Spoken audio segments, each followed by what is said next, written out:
The following high school sports presentation on The Place for Local Sports 1160 WSKW The Score is brought to you by the following great local sponsors. Our videocast is powered by Central Maine Community College with over 40 academic degrees and certificates, one of the lowest tuition rates in New England, and 2023 high school graduates can get free tuition. Just go to cmcc.edu. More than just a community college. The radio broadcast is brought to you by Central Maine Motors Auto Group in Waterville, the dealer with no dock fees, where cars and trucks cost you less. Online at cmautogroup.com. Our live stream sponsor is Hammond Lumber Company, serving Maine and New Hampshire from 22 locations. Your building project partner, hammondlumber.com. Coverage also brought to you by Kennebec Eye Care for all your eye care needs. Kennebec Eye Care, your sight specialists. Midstate Machine. Looking for a career? Check out the Machinist Development Program at midstateusa.com. Whittemore & Sons, your Coyote tractor dealer in Skowhegan. Sales and service by a family that cares. Somerset Stone and Stove, offering quality gas, pellet, and wood stoves and hardscape products. 201 Tire, Battery, and Service, your tire and battery experts on the Augusta-Vassalboro line. And by PJ Diggs, the excavation pros. If it's dirt, they do it. Now, let's go live to Mike Violet and A.J. Knight. Welcome to Fairfield, where Mike Violet, you will notice, not currently sitting in, and that is because he is being honored by bestowing the honor on the seniors here as we find ourselves at Lawrence High School for Senior Day. Right now being honored the fifth of the five seniors. They made their announcements. That's Riley Vayu, outfielder and pitcher. The five seniors are Jasmine Johnson, Gabby Nickerson, Sage Reed, Jade Sullivan, and Riley Vayu, all being honored for finishing their 4 years here and getting ready for what is going to be a very tough Nokomis team. Yeah, this is going to be an excellent matchup. Nokomis undefeated, top of Class B North. Lawrence also high up in the heel points. These teams have already faced each other once this season. Nokomis obviously coming out victorious. The final score there was 5-2. Some excellent pitching from Mia Coots, although Lawrence did get 2 runs by, which is not typical for her. But I think this game is going to come really down to who can hit the ball. Yeah, both these teams, microscopic team ERAs coming in. I know you have the numbers here, but in terms of the numbers allowed runs-wise, both teams do not give up a ton. No, Nokomis .93 earned run average across the staff. And for Lawrence, it's 1.64. So both teams under 2 runs a game. We've seen a lot of pitchers' duels so far this year. I expect this to be another one here today. Yeah, no doubt about it. We know that Jasmine Johnson starts on the mound for Lawrence. Double check here. I know we have the starters, which we will get to here momentarily. And then on the other side for the Warriors, it is Mia Coots. And as you said, I think the other number that stands out from that 5-2 game was that Nokomis being the home team in that one, Coots pitched 7. Lawrence didn't pitch in the bottom of the 7th as they couldn't score to tie it up. So that means 39 total outs were recorded in that game. 28 of them came by strikeout. Yeah, and I know Mia Coots is a junior, but I was talking pregame with you, and I think Nokomis' championship window here is starting to shrink a little bit. Of course, you're going to have the great pitching. And again, this is coming from a Nokomis alumni. He's allowed to say this. So I think you're going to still have Coots in the circle next year, but you're going to lose hitting. I know there's only 4 seniors on this Nokomis team, but there are some big bats. Cameron King, Megan Watson, and Hope Brooks, 3 of your top 4 hitters on the team, are going to graduate in just a few weeks here. So if they're going to get it done, it's going to have to be this year, and it's looking like it might be, sitting at, I believe, 14-0 right now. They are undefeated, as you saw. Our very own Mike Violet, just no respect whatsoever for the field. There you see the captains exchanging really quickly. There he is, coming in like a conquering hero, as he was, again, bestowed the honor of announcing for the seniors. They elected him to do so for Lawrence, of course, a legend in these parts here, and so we'll get him on the broadcast here momentarily. To your point, though, as we saw, the seniors were honored for Nokomis as the captain's exchange here, but the seniors were also honored for Nokomis as Lawrence gave them some flowers there. And again, what is going to be a very, very good game, a highly anticipated game, and I think rightfully so, a game that is positioned at the end of the season. Isn't it funny how that worked out, huh? It's like they planned it that way. Yeah, really. Whoops, wrong one. Okay. There we go. How was that? I mean, did you misty-eyed a little bit? You got a little emotional up there? Well, I have seen some of these girls play all 4 years, and Gabby Nickerson, I believe it. her mom and her dad, the late Jeff Marshall, who was the head of the umpires. I think I've told you the story about Jeff. Right, yes. The head of the softball umpires in Maine. I've been close to them for years. So, yeah, I got a little misty-eyed when I got to Gabby. I thought so. I knew everybody thinks that Mike Violet's got a real tough exterior, but he's a man of the people. Did you notice how many of those girls are going to Central Maine Community College? I did notice that. I made a comment about it. By the way, have we mentioned that Central Maine Community College is our lead sponsor for local sports on the score? And not only are they going to CMMC, but as the father of a nurse, most of them are majoring in nursing. Gotcha. So I like that. Yeah, I think it's funny, not to take away from CMCC. We're very grateful to be partnered with them. Obviously, we had Coach on yesterday for the Lawrence-Winslow baseball game. But I think it's really cool how the teammates for Lawrence specifically have kind of gone in batches because the basketball team, a bunch of the seniors there are going to UMA. Yeah. And so a bunch of the softball seniors. Yeah, that's true. That's a great point. They are. And we had, during the basketball season, we had Heath Cowan on, the head basketball coach at UMA, and a clump of those seniors who won the state championship for Lawrence are going down to UMA and majoring in nursing. Yeah, exactly. So, good for them. Hey, again, as the father of a nurse, they couldn't have picked a better major and a better career. Right now, let's pause for our national anthem.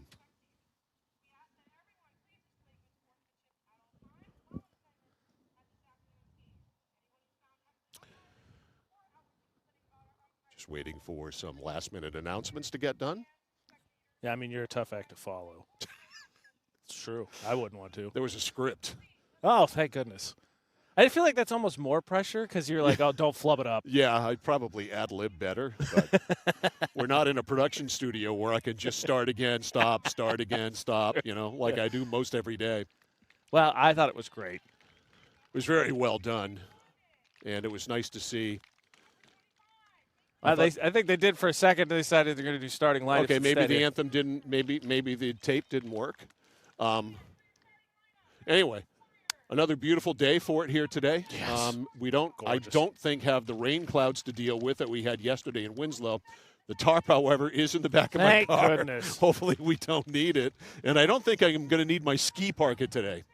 And Ryan's got the long pants on today. Only one. After that game with the Nokomis baseball game, he vowed never again. No more shorts. He just wants to be different and stand out from the crowd. I know his type. It's got to be 70 plus. Geez. Okay, so the kid from Newport, all right, where it's kind of the gateway to the outdoors of Maine. The kid from Newport, it has to be 70 for him plus. to wear shorts. That is weak, Ryan. I mean, that is really weak. You know what? You've spent too much time in Massachusetts, dude. That's what's happened to you. You got soft down there at college. I was going to say, I'd like to point out your long sleeve tee, my long sleeve tee, and long sleeve tee. His more sweater. That's thicker. Yeah, I debated before I left, was I going to go long sleeve or was I going to go short? I decided to go with the longies. Preparation. Yeah, and my Rogue Life shirt. I like it. Yeah. All right, so they're going to run down the starting lineup. So you know what? By God, so will we. Let's do it. Nokomis, undefeated, 14-0, number 1, Class B North. Cameron King leads off. She's at shortstop. Batting second, the second baseman, Hope Brooks. Hitting third in right field, Reagan King. Batting fourth and catching, Megan Watson. Hitting fifth, playing third base, Jenna Sawtell. Batting sixth and pitching, Mia Coots. Batting seventh and playing first base, Addie Hawthorne. Hitting eighth and playing center field, Sydney King. And batting ninth and playing left field, Rachel Cresswell for J.D. McClellan and the Nokomis Warriors. You always have a question for me. We talked about this at pregame, so I'll give it to you. Quiz. There were 39 recorded outs the first time these two teams met. Nokomis won at home 5-2. Do you remember how many were combined strikeouts out of 39? Was it 28? 28. Okay, because 15 for Coots. Okay, and all right. 13 for Reed. Short-term memory is the first thing to go when you get my age, but I remembered that 15 strikeouts was what we had Coots for. So, all right, now I believe we are ready for our national anthem.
Terry Foley with the national anthem. Terry is a janitor here at Lawrence High No School. way! That's And the pipes. Terry sang the national anthem at an Orlando Magic game this year What? because Jason Pellerin, the Lawrence boys basketball coach, his son works for the Orlando Magic.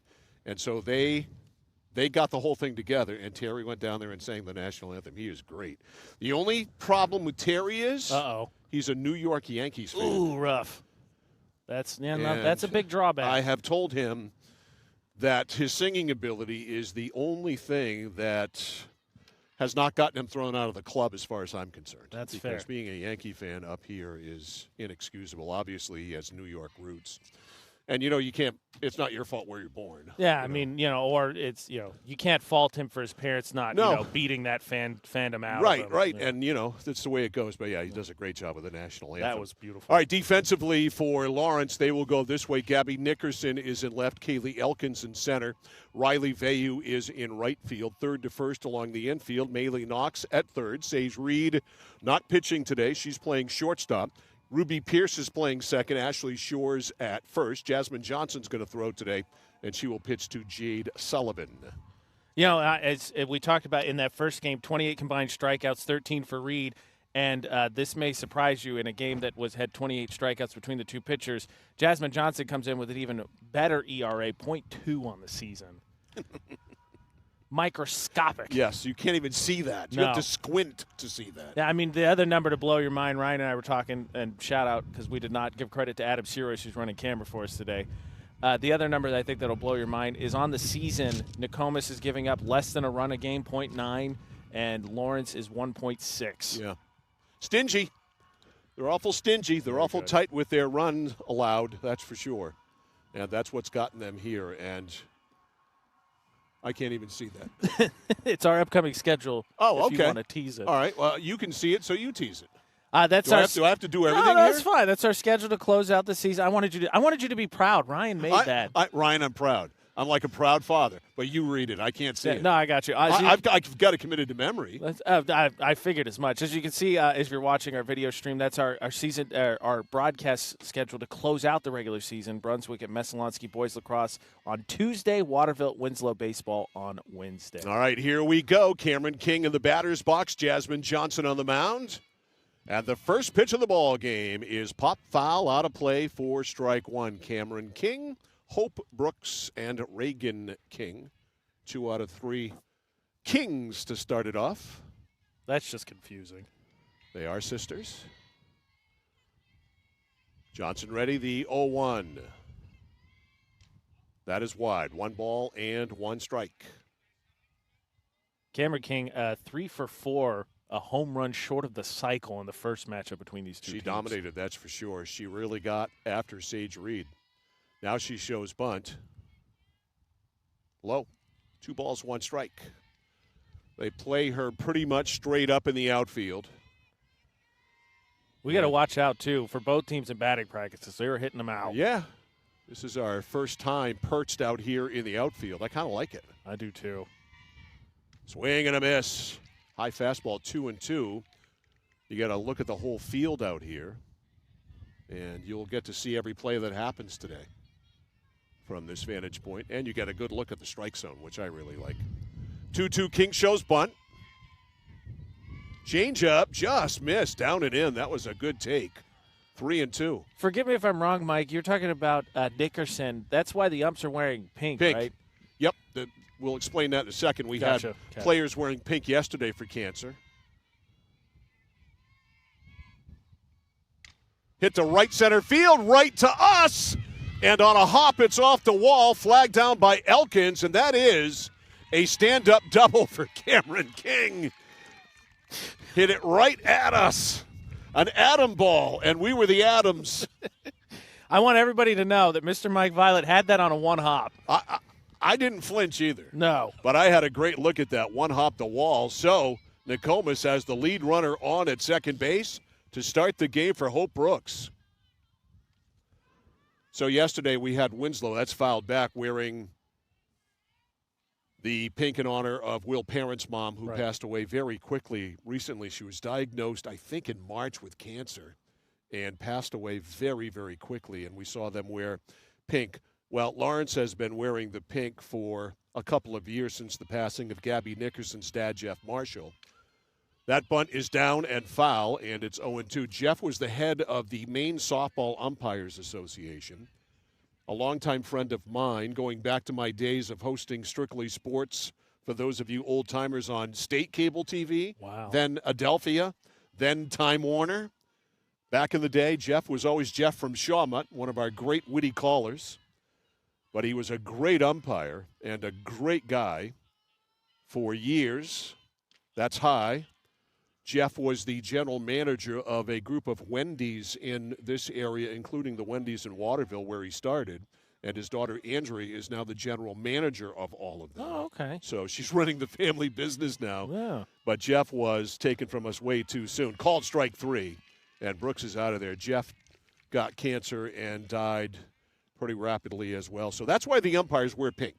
It was cool. It's cool to see the schools unite behind that. I thought it was really classy if you saw our stream yesterday, and it will be in the vault on CentralMaidSports.com coming up. But Winslow took, of course, a picture in their lavender uniforms. Lawrence went over and they took one together. Pitch to Reagan King is ball 1. By the way, a great column in the Morning Sentinel and KJ this morning from Mike Mandel about yesterday's game. Not about the game, but the meaning of the game. Mike really did a great job capturing that. So if you have a chance, read that on the Sentinel or KJ website. Mike did a terrific job. That is a strike.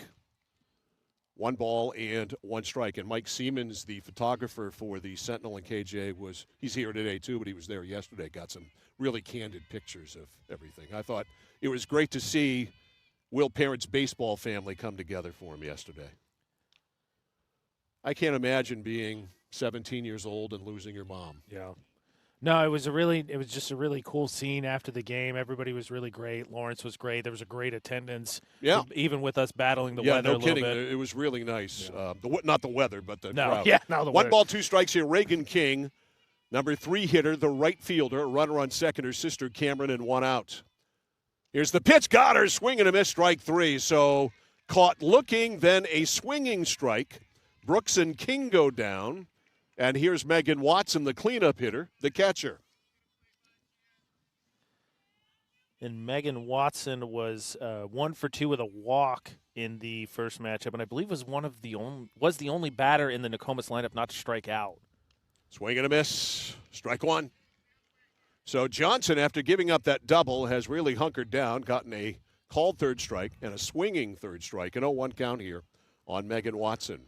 And she's got to be careful here. Watson is one of the ones that Ryan and I watched during batting practice, went back-to-back down the left field line. Yeah, she can rake. That one's high. 1 ball, 1 strike. On deck, Jenna Sawtell hoping to hit.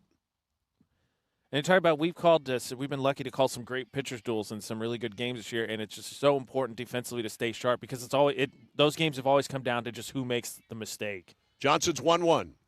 Fouled back. 1 ball, 2 strikes. 1-2. 2 outs. A runner at second. That's Cameron King.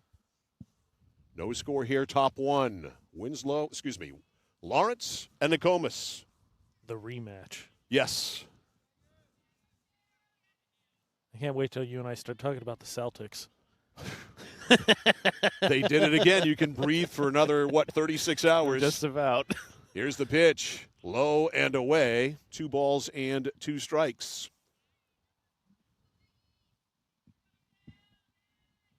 2-2 with a runner at second. I think you had a great quote yesterday. You're talking about the Celtics. That's about the only thing in their franchise legacy they haven't done. Right. It's come back from a 3-0 deficit. That's in there. Called strike 3. So Johnson, after giving up the leadoff double, all she does is strike out the side, 2 looking and 1 swinging. No runs, 1 hit, no errors, 1 left. A half done here at the David Martin Sports Complex. The score, Nokomis nothing. Lawrence coming up. This is high school softball on The Score. I came for a visit, and I just fell in love with it. They just want to see you be you and just excel. There's a lot of opportunities here. It really gives me time to figure out what I want to do with my life. It's a good stepping stone to get to where you want to be. The tuition is definitely part of what brought me here. Credits transfer, that's huge, especially for a community college when you're trying to figure out what you want. CM's the best place. Honestly, it's the best place. You got to be here to experience it. For us, it's a family business that is steeped in tradition. You know, our relationship with Waterville goes back a long ways. Over the years, we've been fortunate enough to grow, and we've been able to grow with the town. We look at the work that we do as something bigger than just the sale of a car or the servicing of an automobile. We're here to be a part of something bigger than just ourselves by giving back to the community with our time and our energy, because it's all about taking care of people. Mike Violet, AJ Knight, Ryan Bell, Adam Socher. We've got the whole shooting match here today at David Martin Sports Complex in Fairfield. It's scoreless as we go to the bottom of the first inning. Lawrence's lineup for Joey Marcoux this way for you. Kaylee Elkins leads off. She is in center field. Maylee Knox bats second. She's at third, batting third. Playing catching today, Jade Sullivan. Hitting cleanup and pitching, Jasmine Johnson. Batting fifth, the shortstop, Sage Reed. Hitting sixth in left field, Gabby Nickerson. Batting seventh in right field, Riley Vayu. Hitting eighth and playing second base, Ruby Pierce. And batting ninth and playing first base is Ashley Shores. So it's Elkins, Knox, and Sullivan. Johnson, Reed, and Nickerson, Vayu, Pierce, and Shores against Mia Coots with the black-eyed Susan in her hair like she always has. Dominating pitcher, one of the best just pitchers in the state. How about these for some numbers for you, Mike? So, again, Nokomis gives up less than a run per game. Lawrence scores almost 11 per game. And then you have Mia Coots' microscopic statistics on the season coming in against the Lawrence team, whose team average is 384. Coots is incredible. 14 wins she has ripped off, and Kaylee Elkins ready to hit against the junior right-hander, Mia Coots. Foul back, good rip by Kaylee. 0-1. Nokomis has rattled off 14 wins. Anyone and everyone who has gotten in their way, they have taken apart. It does not matter.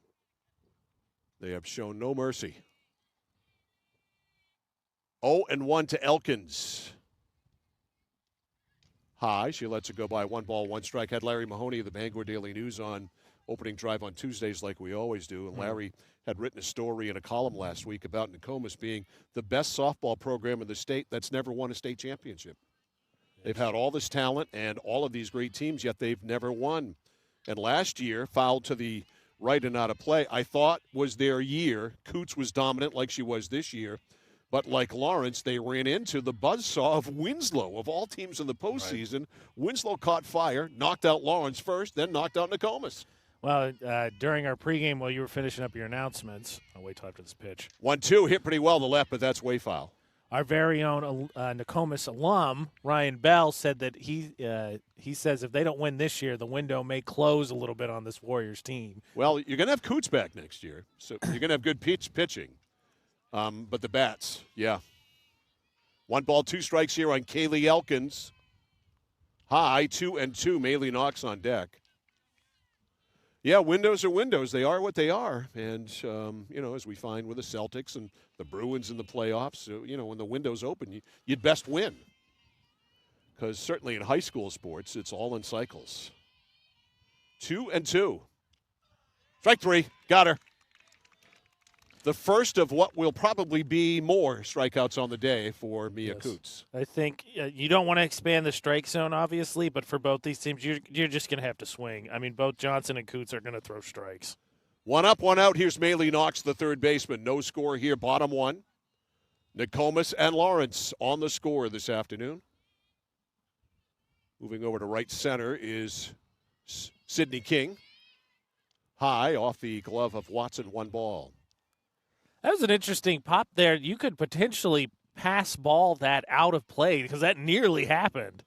You could. The backstop is very close here in Fairfield. And a tipped ball off the glove like that one almost went out of play, which would have, if there were runners on base, make it a one-base situation. Right. Here's the pitch. Strike. 1 ball, 1 strike. Worth noting because I normally do almost non-existent foul territory actually at this park. Yeah, this is this is a real pitcher's park. Swing and a miss on a changeup, and it's 1 ball, 2 strikes. So Coots up in the count here to Maylee Knox on deck, Jade Sullivan. 1-2. Coots back on the rubber. Spins that ball on her hip. Here's the pitch. High. 2-2. It's just both these pitchers, but especially Coots, obviously, deservedly a lot of honors for her, and I'm sure she'll wrap up a few when the season is called. Just no wasted pitches. 2 balls, 2 strikes, 1 out. Very high. Jinx says it in full effect. 3-2. That one might have been a strike to save Shaquille O'Neal. Maybe. Would have been close. 3 balls, 2 strikes on Maylee Knox. Coots the sign from Watson. Here's the wind and the pitch. Lost her. Ball 4. So a full count walk, and the first base runner of the day for Lawrence is Maylee Knox. And here is Jade Sullivan. Sullivan, right-handed batting catcher.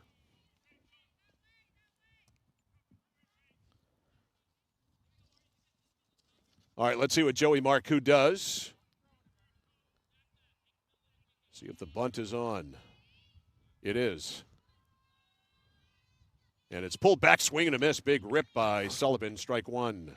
That's got to be so tough against Coots, especially to show bunt and then try and set and turn and unload on one. Oh, boy. 0-1 to Jade Sullivan. Running at first is Knox. 1 out, no score. Bottom of the first. Again, showing bunt Sullivan. High, ball 1. 1 ball, 1 strike. On deck, Jasmine Johnson.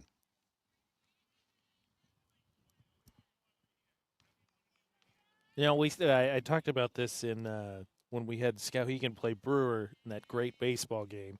Can I say potential looking at a region championship right here? Yeah, wouldn't surprise me. That one's high, and Coots is a little off here in the first inning, 2-1. Wouldn't surprise me at all.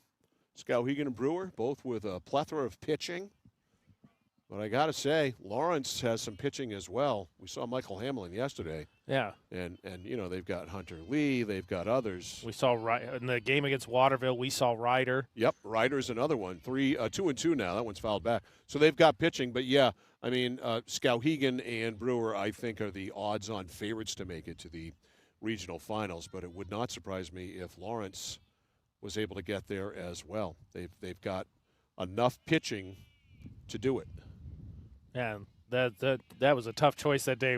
They're both playing the same day. We went and did the baseball game, which was a great game. 2-2 is called strike 3. So Coots gets her second strikeout looking here in the inning. And here is Jasmine Johnson, the Lawrence pitcher. She and Coots have faced one another a lot. Jasmine, right-handed batter.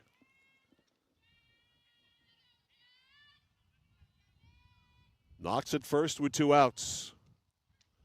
Swing and a miss, strike 1. Again, first game, it was Reed versus Coots in the first game between these two. 28 strikeouts of 39 recorded outs. We already have 5 of 5 outs recorded by strikeout. We're headed there. Yeah. If the over-under is 20, I'll go over. I think I would too. 1 strike to Jasmine Johnson. 2 strikes to Jasmine Johnson. Especially because these teams with their pitching and have the ability to take a game into extras. Yeah, and you know, there's been a lot of games this year in baseball and softball around here this year that have gone to extras. Yeah. Brewer and I forget who it was played 9 last. No, they played 15 last night. At Mansfield Stadium in Bangor, the Stephen King ballpark in Bangor, they played 15 innings last night before Brewer won. I forget what the final score was. That pitch was high, 1-2. Thus far, I believe their starter went 9, and then the guy, whomever it was that came in out of the bullpen, finished with 6. Jeez. Wide, the 2-2. Second start. Oh yeah. Wow. Yeah. I think at this point have had one, right? One extra in a game is Brewer Skowhegan. Yeah. They went 9. They went 9. 2-2 here on Jasmine Johnson. 2 outs, Knocks at first. No score. In the bottom of the first, Mia Coots. The rock, the pitch. Check swing. She didn't hold it back, and that is the end of that. So like Johnson, Coots fans the side. Walked 1. That was it. Nothing for Nokomis in the first inning. No runs, no hits, a walk, and one left on. We played one. No score between Nokomis and Lawrence. Back after this on Sports Radio 1160 WSKW The Score. Whittemore & Sons, your Coyote tractor dealer. Dependable sales and service for over 50 years. We are located on the Waterville Road in Skowhegan. Sales and service by a family who cares. For excavation in the greater Skowhegan-Waterville area, call PJ Diggs. Septic systems installed, new or replacement. New driveways, foundation holes, full house lots. If it's dirt, they do it all. Need gravel, sand, or crushed aggregate for your project? Call PJ Diggs. They have all the materials you need ready for delivery. Spring is here, and it's time to start digging into your project. For a free quote, call PJ Diggs 431-4299. The Excavation Pros. If it's dirt, they do it. Family and veteran-owned. PJ Diggs, 431-4299. Nokian Tires, available at 201 Tire Battery and Service, Route 201, Vassalboro. Your complete auto center. Mechanics you can trust. Nokian Tires to keep you safe on the road. Plus, 201 Tire Battery and Service is a state inspection station. They have batteries and accessories, including custom battery cables available. And of course, those great Nokian tires. 201 Tire Battery and Service, Route 201, Vassalboro. All righty, Mike Violet, A.J. Bell, and our scores. A.J. Bell. Did I call you A.J. Bell or call him A.J. Bell? I mean, that's fine. We can be a combo. Yeah, I've made a hybrid out of you guys. That's kind of a scary thought. Mike Violet and A.J. Knight. Ryan Bell is here. Adam C. Royce is here as well, running camera this afternoon. We go to the second. Jenna Sawtell ready to face Jasmine Johnson. No score here. Top of the second, Nokomis and Lawrence doing softball battle here today. That pitch is in for a strike. 0-1 to Jenna Sawtell. It's Sawtell, Mia Coots, and Addie Hawthorne here in the second. Yep. First inning, both teams got a base runner on. Both teams also went down swinging. A lot of strikeouts so far, 6. Strike 2. 0-2 to Sawtell. We are off on Monday for the holiday. Back at it Tuesday with Brunswick and Messalonsky boys lacrosse at 6. That could be a wing dinger. That Brunswick, would you say number 1 in Class A, right? They were, but I think that's a shaky perch. That one's outside because Messalonsky beat them 19-10 earlier this year. And the last game we had, right? Messalonsky put a hurting on. Yeah, we saw Lewiston come in and put a beating on them, as you said. Yeah, 14-6. Change up, low ground ball right to first base, fielded by Shores. She tags the bag, 1 out. 3 unassisted. 1 out. Here's Addie Hawthorne. And then Tuesday, the Battle of the Bridge. Waterville and Winslow baseball in Winslow at 4 o'clock. The battle of the currently rebuilt bridge. The sometimes closed bridge. Yeah. I hope that we get some decent weather. Both times we've been out to Winslow, it's rained on us. I got to talk to Beth LaFountain about that. She has got to do better for us. Yeah. Got to do better. 1 out. Here's Hawthorne. Or check that. Here's Coots. Sawtell had grounded out to first, and Mia swings and misses for strike 1. Let me be very clear, though. The Winslow staff was more than gracious. Very. The weather, not so much. Jim Burgoyne and his crew are always gracious to us, as is David Packard here. 100%. Swing and a miss, and Coots is in the hole 0-2. And that'll wrap up the regular season, and then about a week off before the playoffs begin. They'll start on June 6th. A little pop-up, and right there to squeeze it is Ruby Pierce, 2 outs. And very important to note, of course, for our broadcast schedule, make sure you check in either AM1160thescore.com or centralmainsports.com so you can see where we're going to be. Obviously, we have been very blessed. Central Maine, some very competitive teams across spring sports. We're going to have a lot of difficult choices. Yeah, we are. That's the thing about it. Every year it happens to me. I have to make a difficult choice. Swing and a miss by Addie Hawthorne, strike 1, and hear from parents and friends and coaches and athletic directors about why we aren't going to be there, and they're all understanding. They know we have to pick a game. That's it. I think, make my case here that the 0-1 is fouled to the right. That'll make it out of play. That maybe, just maybe, we should get another broadcast team for that. Is the boss listening? Down the road. Are you trying to openly hint to the boss that we should put another crew on? Maybe. Okay. There's just so many good teams. Let me second that emotion. 2 strikes on Addie Hawthorne. That would not suck. That would be awesome. That would not suck. 0-2 on Hawthorne. 2 outs, nobody on. Johnson just inside. 1 ball, tough take there. Yeah. 1 ball and 2 strikes on Addie Hawthorne. If it gets that far, Sidney King is on deck. Credit to Hawthorne on that one. I would have swung at it. And you would have missed. I would have missed. 1 ball, 2 strikes. Embarrassingly. Johnson ready. Here's the windup. Here's the pitch. Hit to first base right there. Ashley Shores on a little pop-up. And that is it. So, a ground ball to first, a pop to second, a pop to first. And that is it. A rocking chair inning for Jasmine Johnson. Nothing across. We go to the bottom of the second. No score. Nokomis and Lawrence softball. Back after this on The Score. Central Maine Community College in Auburn. Over 40 academic degrees and programs recognized as some of the best in the United States. Nursing, criminal justice, forensics, psychology, IT, education, culinary arts, and so much more. Offering one of the lowest tuition rates in New England. Plus, a top-seeded national champion producing athletics department. Central Maine Community College in Auburn. Find your passion. Go to cmcc.edu. Notice the price of gas and oil lately? Thinking about a pellet stove? Pellets are a renewable resource that are economical, and pellet stoves don't have to be ugly or loud. Come talk to us at Somerset Stone & Stove. Let us explain why now is the best time to have your pellet stove installed. Wouldn't you love to have a gas stove or fireplace designed for your home? Let Somerset Stone & Stove design and install a Regency gas stove or fireplace that is just right for you. Let us customize your Regency gas stove or fireplace while you enjoy the beauty and warmth. Visit Somerset Stone & Stove in Oakland. Oh, we're back here. I'm Yes, sorry. sir. I'm lost in my cell phone. Mike Violet, AJ Knight, back here. You millennial, you. Ouch. That, you have hurt me a lot, but that cuts like a knife. Hey, I'm a millennial. I know. What are you trying to say? That was quite a statement by you, considering you are a millennial and you accuse me of being like you. No. I mean, there's some definite similarities. I think we think a lot Well, in my alike. defense, I was texting my children. Okay. Oh, I can't fault you for that. All right. So there's that. Anyway, we go to the second, bottom, and leading off Sage Reed against Mia Coots. No score.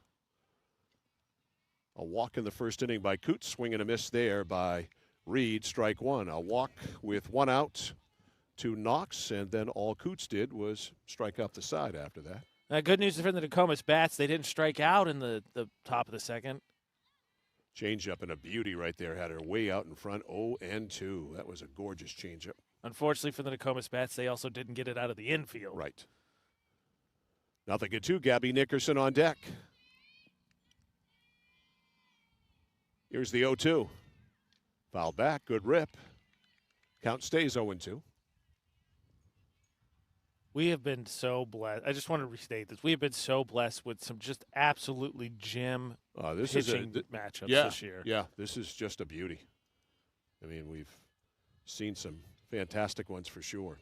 The 0-2 from Mia Coots. High. 1 ball, 2 strikes. Can I ask you as a former catcher, does anything change for you? Obviously, so these teams have seen each other once. Does anything change the second time for the batters? No. Or just because Mia Coots is so dominant? Here's the pitch. Called strike 3.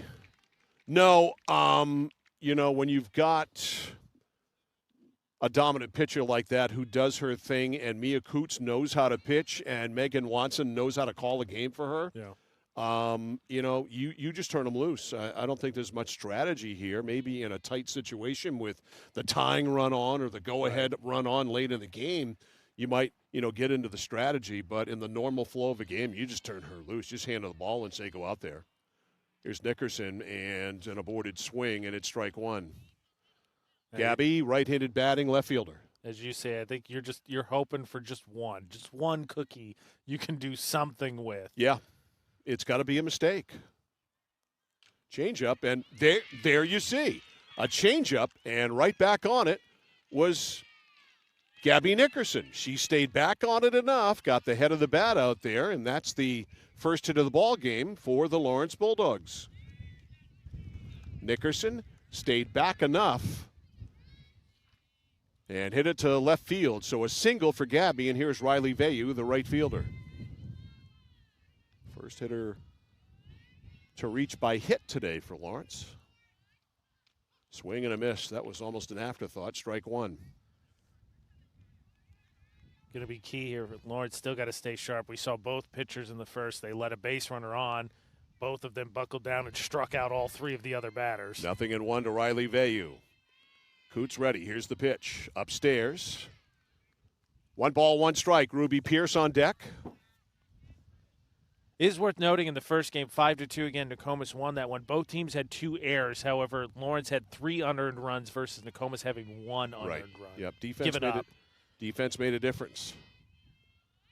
Here's the deal. That is outside. 2 balls, 1 strike on Riley Veyu.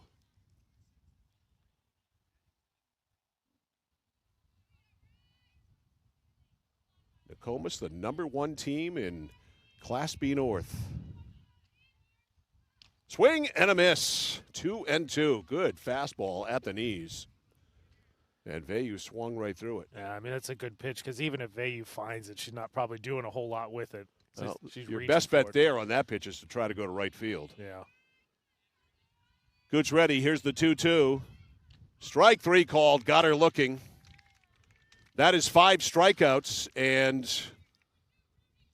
3 of them are called third strikes. 2 outs, and here's Pierce.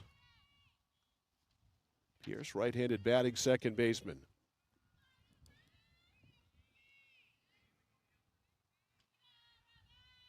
Wicked open stance. Cooch ready. Down and in for ball 1. Good stop there by Megan Watson. And it's interesting. I think you see the discipline of Lawrence, right? They're not really expanding the zone, but then you see the command. So Lawrence, maybe some of those pitches that are right on the edge, they're patient on, whereas Cooch just commanding the zone and just painting corners and edges. Here's the pitch. The 1-0 swung on and missed. 1 ball, 1 strike. It always helps, too, when you have a fastball that nobody can catch up to. Yeah, that doesn't hurt much. Yeah.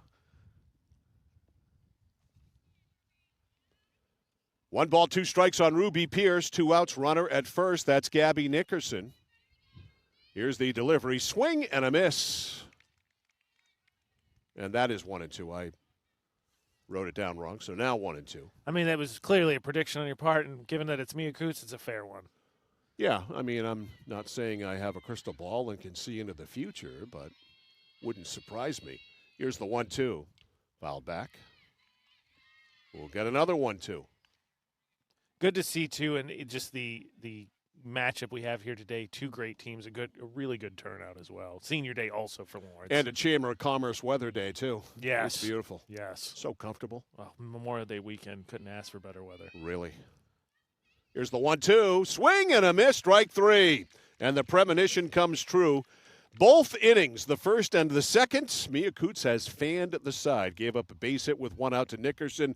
No further damage, no runs, 1 hit, no errors, and 1 left on, and we have finished 2. No score between Nokomis and Lawrence. Back after this on Sports Radio 1160 WSKW, The Score. Looking to begin or further your career in manufacturing and don't know where to start? Midstate Machine is in need of CNC machinists at our Winslow facility, where we manufacture components for some of the most exciting industries: aerospace, defense, power generation. I'm Jeremy Stanford, manufacturing manager, and I personally want to invite you to come learn about the great pay and benefits Midstate Machine has to offer. To apply, visit midstateusa.com. That's midstateusa.com, an equal opportunity employer. Come grow with us. When you're ready to tackle your next building project, no matter how big or small, depend on Hammond Lumber Company for the products and services you need. The knowledgeable staff at Hammond Lumber will be with you every step of the way and keep your project on schedule. From free estimating and project planning to design and drafting services, an extensive product inventory with a wide variety of brands to choose from, and of course, Hammond delivers from any of the locations across Maine and New Hampshire. Hammond Lumber Company, your building project partner. This year. All righty, Mike Violet, AJ Knight back here live at David Martin Sports Complex here in Fairfield. No score as we go to the third. Local sports on the score brought to you by, presented by Central Maine Motors Auto Group in Waterville, the dealer with no dock fees, where cars and trucks always cost you less. Find them online at cmautogroup.com. We go to the third. 8-9-1 for Nokomis, Sydney King, Rachel Cresswell, and Cameron King. Here against Jasmine Johnson. Johnson has fanned 3. And King, for those of you watching our live stream, a left-handed batter, swings and misses through a fastball, strike 1. You just can't get away from a pair of Kings. When one's up, another one's lurking behind them. There's actually 3 of a kind here. There's 3 Kings in this lineup. 2 are related, and one's just an oddball King, right? That's a strike. What are the odds? I know. Right? 2 King sisters show up, and then that's just going to be so confusing. It's Reagan and Cameron that are related. This is King hitting. This Sydney King graduated with our Ryan Bell in, 21? Okay. A lot of Kings. Jeez. Not much beats 4 of a kind. No. That sounds like a country song. Not much beats a 4 of a kind. There's something there. We'll write something. Yeah, it's a germ of an idea. We'll figure it out. Take it and run with it, will you? Let's get Andy Capwell of True Country 93.5 working on that. Get some lyrics down on that. Get a pickup truck, a hunting rifle, and a hound dog in it, and we're good. We got a number 1 hit. I'm in. Huh? I'm absolutely in. 1 ball, 2 strikes. You're from Newport. You like that country music, don't you? Okay. He almost seemed offended that you asked. Swing and a miss, strike 3. King is made quick work of. Swinging third strike. 1 out. Here's Rachel Cresswell, the left fielder. For those keeping track at home, as Mike set the over-under at 20.5 for the number of total combined strikeouts, we are now at 10. Yeah, we're gonna get there. Pitch to Cresswell, low and away, ball 1. That was Johnson's 4th. Yeah, inexplicably, she struck out no one last inning. It's crazy. Obviously a major flaw in her game. She must be tired already. Cresswell awaiting the 0-1, watches it go by, or the 1-0, now it's 2-0. For those who don't pick up on the sarcasm, it's because all 3 Nokomis players put bat on ball and then immediately hit it to the first baseman, pretty much. Yeah. 2 balls, no strikes on Cresswell. High pop-up, and the pitcher makes the call for it. Jasmine Johnson, who plays shortstop when she's not pitching, makes the catch. 1 out. Got to say, love seeing that. You would be. I know it's a routine play, but we have seen it plenty of times this season. As much as anything, just someone saying, I got it, makes a huge difference. Yeah, and it's been in baseball when it's been a problem this year. Pitchers, it's like showing a vampire a cross or garlic or something. They're all afraid of a pop-up. 2 outs, and here's Cameron King, one of them Kings. A high fly to right. And the second baseman comes out, and the right fielder comes in, and nobody gets it, and it's a gift base hit. That's a ball. That's got to be caught. And again, we got to stop this. I think it's me specifically. I got to stop doing this stuff because clearly we talk about it, and then it immediately goes the other way. That's a ball that somebody had plenty of time, specifically the right fielder, Vayu, has to get in and get. So a 2-out hit, and here's Hope Brooks. Called out on strikes her first time up. 2-out base runner. Johnson to the rock. Fouled back. Also made Cameron King 2 for 2. Now needing a triple and a home run for the cycle. So that furniture guy better be sweating a little bit. That's a great reference right there to Jordan's Furniture and the commercial with Elliott and Rafael Devers. He better be sweating. I mean, she was a home run short of the cycle in the first matchup between these two. That would be awesome if he would pay off on that. That's a little looper. It's in for a base hit. Consecutive hits. Not exactly crushed, but to the right spot, and Brooks has a 2-out base hit, and Nokomis has runners on first and second with 2 outs for one of them Kings, Reagan King. Can't get away from him. Well, that's in all honesty what we've seen right in this matchup is what it's going to take. A little bit you get a mistake that continues the inning, and then Brooks gets just enough of it to get it over the infield. Just got it into center field, and here's Reagan King. Reagan struck out swinging her first time. First and second with 2 outs against Jasmine Johnson in a scoreless game in the top of the third. Nokomis and Lawrence, two of the best in Class B North. Johnson ready. The pitch to King. Runners go. Throw to third. Plenty of time. Safe, though, as she ducked the tag. So a stolen base. Going into third, Cameron King. Second, Hope Brooks. And runners on second and third now with 2 outs. The pitch was a strike. So a base hit will score 2. I thought they had King, but a nice little shimmy there to avoid the tag. If she had been on the bag, Maylee Knox, they would have had her. Line drive, and that's a foul ball. A matter of inches, and it's 0-2. Big time. Boy, she got the head of the bat out on that one. Yeah, I think that one, that one might have been just one. I mean, it got out in the outfield in a hurry, but she definitely got a hold of it. Yanked it foul. 0-2 on Reagan King. Runners on second and third, 2 outs. Johnson, the wind.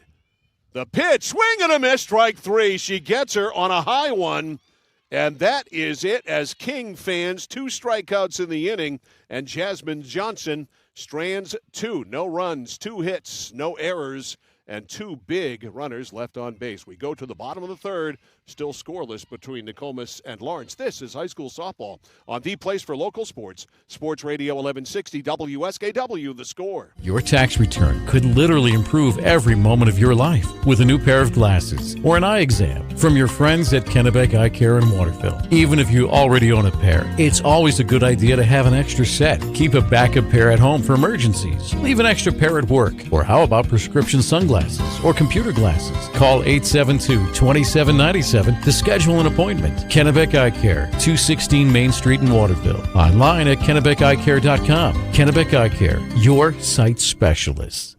I came for a visit and I just fell in love with it. They just want to see you be you and just excel.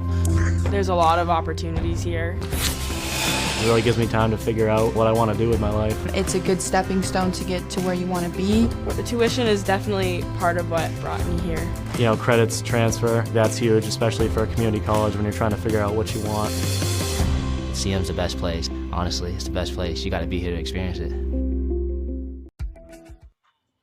Mike Violet, AJ Knight, Ryan Bell, Adam Searoyce, our crew back here live at David Martin Sports Complex here at Lawrence High School in Fairfield. You can tell that we're in Fairfield and the smell of ruralness when we get the aroma of cow manure in the outfield here at David Martin Sports Complex. And there's something good about that, I think. Speak for yourself. Ryan? Ryan thinks so. He's a country boy from Newport. That's true, he is. All right, Ashley Shores, the only hitter not to hit yet for Lawrence, will lead off here, left-handed batting first baseman. And Ashley takes a ball. Mike, you talked about how for Coots we've had plenty. She's got 6 strikeouts, and plenty of them have been called strikes and not swinging strikes. Is that something where Coach maybe wants to talk to his team about being a little bit more aggressive? What, you mean as far as the hitters are concerned? That one's low and away. Yeah, in terms of just trying to put it in play because you stand. I mean, wouldn't you rather get an out in play as opposed to standing there with the bat on the shoulder? I'm always one to advocate swinging. I mean, this girl's going to throw strikes most of the time. Right. Most everything is in the zone. Yeah. And I'd rather go down swinging than looking, that's for sure. And that one is swung on and missed by Shores. 2 balls, 1 strike. I mean, Mia Coots throws a lot of strikes. Yes. I mean, again, she's got 6 through 2 innings, so yeah, that would be every out recorded. That would be every out recorded. 2 balls, 1 strike on Shores. That one's over Ashley's head, 2-2. Speaking of great performances, you and I don't know, you and I didn't get a chance to talk about it, and I forgot about it on the broadcast the next day. There was that pitcher up in, was it Bangor? Christian Ryan and I talked about it. Strikeout 20? 22. Yeah, oh, that's right. On the drops. Yeah, for John Babst. Yeah. Can't remember his name. Performance. That one is in there, called strike 3. And the beat goes on for Mia Coots. Every out recorded by strikeout. She's for cruising. John Babst, I'd have to Google the name, but yeah, that's a heck of a performance. Yeah, 22 strikeouts in 7 innings and only 22 because of a dropped third strike Right. allowing. And, you know, we've seen, 3 or 4 drop third strikes this year? Yeah, well, our games? who was one of the – I can't remember. It was a softball game. That happened, and the pitcher struck out 4 in an inning. 4 in an inning, tying a record held by millions. All right, here's Kaylee Elkins, who was called out on strikes her first time. She tried to abort that swing, could not strike one. Have you ever seen more than 4 strikeouts? There is, I believe, a couple of major league pitchers who have struck out 5 in an inning because of 2 missed third strikes. I'd have to Google that. I think I'd check swing. She held back 1 ball, 1 strike. Yeah, I mean, that's happened a lot, obviously, in the history of Major League Baseball. Right.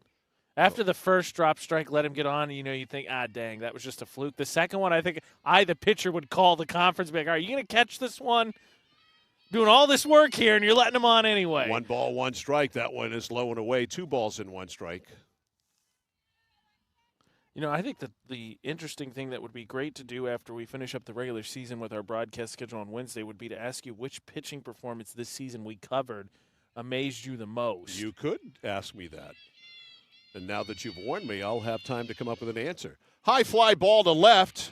Center fielder ranging over, and King makes the catch as Rachel Cresswell, the left fielder, defers to her, as she should.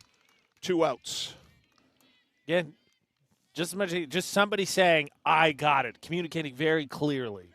And in Lawrence's case, they made some contact.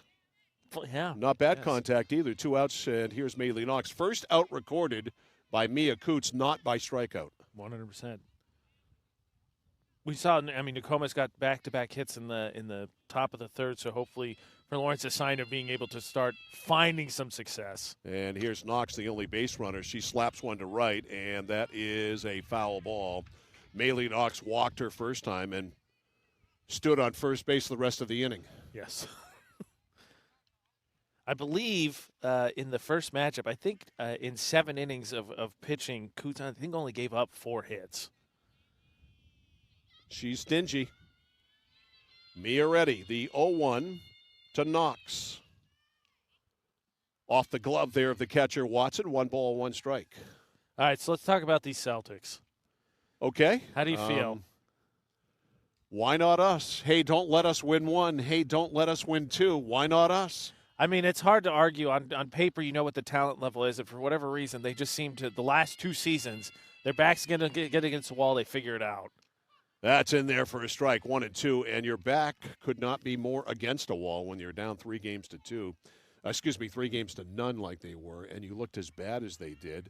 They got their mojo back. Yeah. They found their mojo, and I think the weight of the world is on the Miami Heat going back to Miami more after this pitch. Check swing, and she did hold back on it. 2 and 2. If they don't win Miami in Game 6, the Celtics by 50 in Game 7. I think that the gas will go the gas will go out of the balloon, so to speak, because I think the Game 6 is going to be almost just short of a fist fight. It could be a rock fight, and I expect the Heat to play better. Swing and a miss, strike 3, and that is the end of that. So 2 more strikeouts by Mia Coots, nothing across for Lawrence. And we have finished up 3. The score, Lawrence nothing, Nokomis nothing. It's high school softball on Sports Radio 1160. WSKW, the score. For us, it's a family business that is steeped in tradition. Our relationship with Waterville goes back a long ways. Over the years, we've been fortunate enough to grow, and we've been able to grow with the town. We look at the work that we do as something bigger than just the sale of a car or the servicing of an automobile. We're here to be a part of something bigger than just ourselves by giving back to the community with our time and our energy, because it's all about taking care of people. Whittemore & Sons, your Coyote tractor dealer. Dependable sales and service for over 50 years. We are located on the Waterville Road in Skowhegan. Sales and service by a family who cares. For excavation in the greater Skowhegan-Waterville area, call PJ Diggs. Septic systems installed, new or replacement. New driveways, foundation holes, full house lots. If it's dirt, they do it all. Need gravel, sand, or crushed aggregate for your project? Call PJ Diggs. They have all the materials you need ready for delivery. Spring is here, and it's time to start digging into your project. For a free quote, call PJ Diggs, 431-4299. The Excavation Pros. If it's dirt, they do it. Family and veteran-owned. PJ Diggs,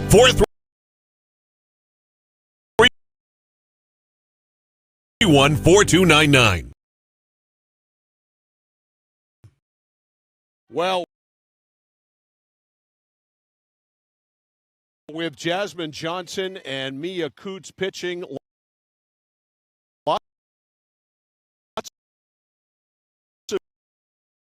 Of goose eggs. What a shock, huh? No score as we go to the fourth inning already between Mia Coots and Jasmine Johnson and Nokomis and Lawrence. Again, for those following at home and for you gamblers, the over-under for combined strikeouts was set at 20.5. Yeah, and who's got the line on that? Who are we paying? Hansen. We have Jay Hansen. Jay would make a great bookie, wouldn't 100%. he? He really would. Through 13 already. Okay, so we're there. I didn't see what that pitch was. Was it a strike or a ball? Because we were talking about gambling and Jay Hansen being a bookmaker. Strike? Okay. That's why we swing and a miss, strike 2. This is, by the way, Megan Watson. That's why we bring the full team. Right. When we get sidetracked talking about gambling, the cameraman can tell us what the count is. 0-2 on Megan Watson. Watson called out on strikes her first time. Swing and a foul back. 0-2. Yeah, I mean, the pitchers are so good for both of these teams. Yeah. Well, again, just talk about how blessed we are in Central Maine with the competitiveness across all spring sports. But just here in Central Maine softball, like you talked about earlier, Brewer, Skowhegan, Lawrence, and Nokomis all could win state championships. The 0-2, wide. Got Morgan Wills out in Oakland at Messalonsky, who lost a tough one the other way. I forgot about yes, Meso, too. Brunswick. She struck out 12 in a loss to the Dragons the other night. And then baseball, I think all the same teams have been really pretty solid this year. Swing and a ball hit to left field. That's going to fall in. So the fourth hit of the day for the Nokomis Warriors. And Watson drops one in left field. And the leadoff runner is on for Nokomis and Jenna Sawtell. So 1 for 2 today for Megan Watson. Jenna grounded out to first her first time. Just to finish, but I thought all those teams, I think, have been pretty solid in baseball, too. And they get that Waterville team that just popped up. Center fielder coming in. Elkins has a beat on it. She almost overran it and makes the catch. 1 out. That Waterville team that just is feisty. Yeah, I would say that that's a good way to describe them. Up and down, but the talent clearly there as they have given Lawrence issues this year, and Lawrence has been very good. Yeah, Waterville's in the hunt. They're in the top 8, so they've got a feistiness and edge to them 100%. That has kept them in some ball games. Here's Mia Coots with 1 out. Mia swings and misses, strike 1. Mia popped to second her first time. Just, and again, talking about these two pitchers, just how outstanding they've been, talking about them striking out at the plate, but then you see these responses they get from giving up the base hits. The 0-1, low. 1 ball, 1 strike. On deck, Addie Hawthorne. Nokomis coached by J.D. McClellan, one of the great ones. And Joey Marcoux, a great one in his own right for Lawrence. Forgive me, is this not Sawtell and not Coots? Did they call that foul on the first one and then she flied out to center for Watson? Yeah, I'm getting the confirmation that's actually what happened. So there wasn't a hit. Okay. So it was Watson that flied to center. Yeah, I think they called that first one a line drive and not a hit.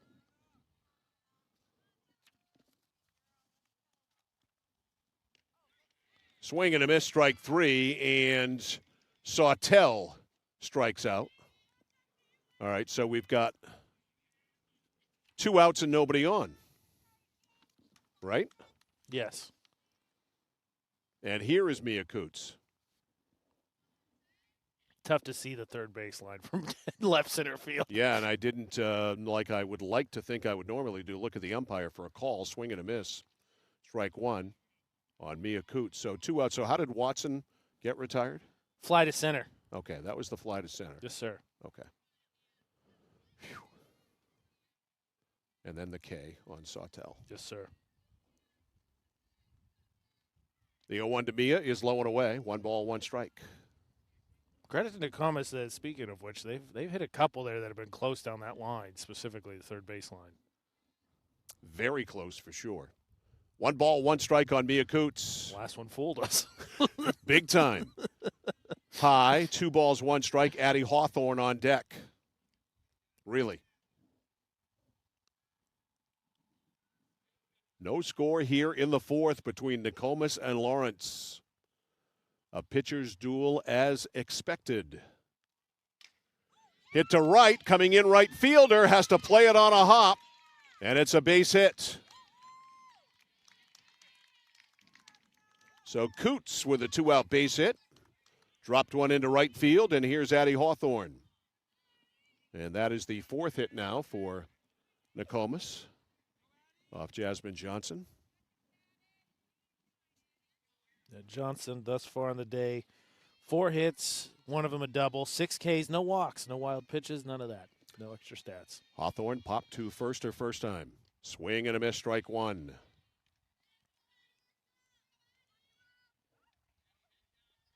Nothing in one on Hawthorne. Did you ever have a memorable senior day performance of the sports you played? Was there one that stood out more? No, and I'll tell you why in a second. High fly. Second baseman back and making the play is Pierce. More on my lack of athletic exploits when we come back. No runs, 1 hit, no errors, and 1 left. We go to the bottom of the fourth inning. Still Lawrence nothing, Nokomis nothing. This is high school softball on The Score. Nokian Tires, available at 201 Tire Battery and Service, Route 201, Vassalboro. Your complete auto center. Mechanics you can trust. Nokian Tires to keep you safe on the road. Plus, 201 Tire Battery and Service is a state inspection station. They have batteries and accessories, including custom battery cables available. And of course, those great Nokian tires. 201 Tire Battery and Service, Route 201, Vassalboro. Central Maine Community College in Auburn. Over 40 academic degrees and programs recognized as some of the best in the United States. Nursing, criminal justice, forensic, psychology, IT, education, culinary arts, and so much more. Offering one of the lowest tuition rates in New England. Plus, a top-seeded national champion producing athletics department. Central Maine Community College in Auburn. Find your passion. Go to cmcc.edu. All right, athletic exploits senior year, there aren't any, and I'll tell you why. Because at the end of my sophomore season playing football at Waterville, and I always joke that I was the best fourth-string offensive tackle in Waterville High history. Gotcha.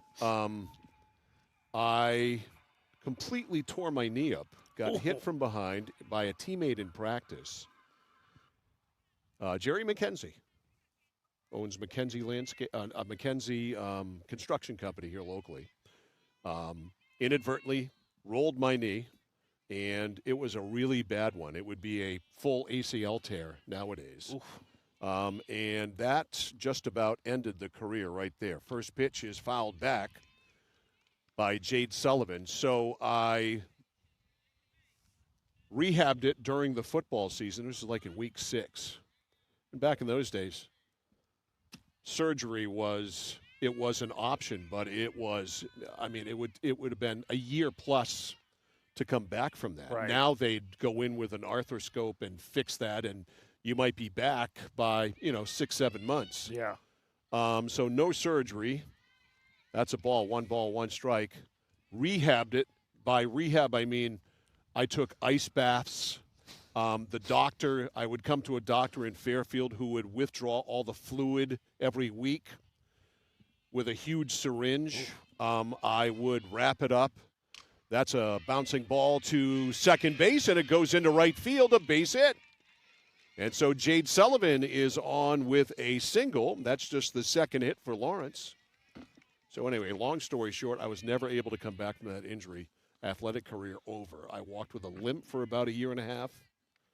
And then when I had my knees replaced about 10 years ago, when I had the MRI done on my left knee, my doctor, Steve Rodrigue down in Falmouth, said, "Did you suffer a really bad knee injury like in high school?"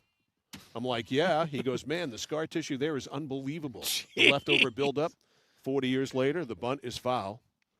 And I said, "Yeah, this is Jasmine Johnson who struck out." So now I have complete rehab now, baby, because she's been replaced. I would say you move well for when we were playing baseball and softball. It's a damn fine thing, and I waited probably 10 years more than I should have, because knee replacements are awesome. I Interesting. mean, don't get one if you don't have to, but if your knees that's awesome stuff. Swing and a miss. Now we got to get somebody on and talking about that. It seems I'm telling you, after years of agony to have that done, I haven't had a twinge in, well, the first one was done in 2010, so it's 13 years. Wow. And they say they last about 30 years. So I got like 17 years left. Yeah, all right. That's worthwhile investment. You know, if I make it another 17 years at 62, if I make 79, I will be happy. Not a great track record there, so here's the pitch. Swing aborted, but it still is strike 3. And down goes Johnson. Second time Jasmine is fanned. 1 out. Sage Reed struck out looking her first time. Base runner at first for Lawrence. Second hit of the ball game for the Bulldogs. With 1 out now for Sage. Pitch to Reed. She wanted to, held up, ball 1. As I tell you, we got fooled in the top of the fourth, thinking that Megan Watson got on it. It was a foul ball, though. But again, you see here, I think Coots gives up the leadoff single, immediately gets a strikeout, and I imagine going to be real tough to get another hit off her this inning. Here's the pitch, swing and a miss. 1 ball, 1 strike on Sage. Gabby Nickerson on deck. She's got the other Lawrence hit today, a single to left. And because of that, she's the only batter in the Lawrence lineup that hasn't struck out. A ball and a strike on Reed. Sage playing short today. The pitch. Bouncer right back to the box to Coots. To second, 1 to first. It is too late. They almost had the 1-6-3. So Sullivan out on the fielder's choice at second. Reed is on. So 2 outs now for Nickerson. Gabby singled to left her first time. How about that? Not just a strikeout artist, flashing some leather there. Yep, starting the 1-6-3 or the chance for a 1-6-3. Almost pulled it off. Ball. 1 ball, no strikes on Gabby.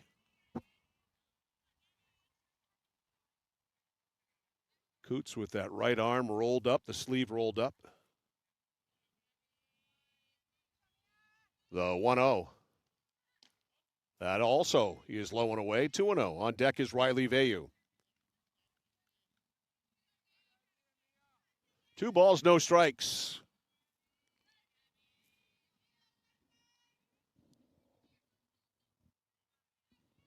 Mia Coots has struck out 9.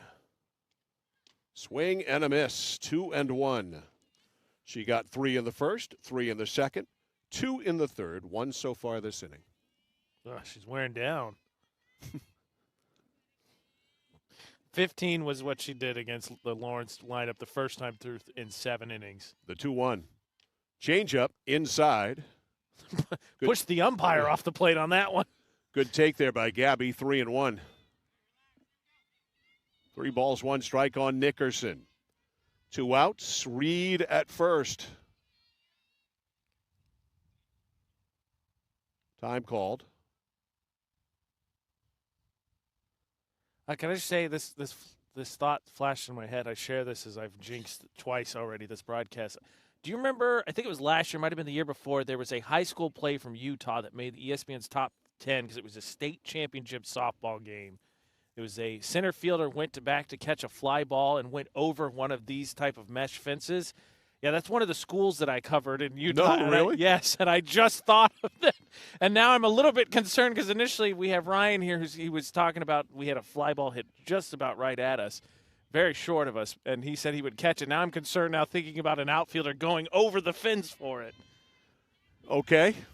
I just want to share that concern. All right, shared. 3 balls, 1 strike. Pitch to Nickerson. Low, ball 4, lost her. First and second for Lawrence. Reed goes to second.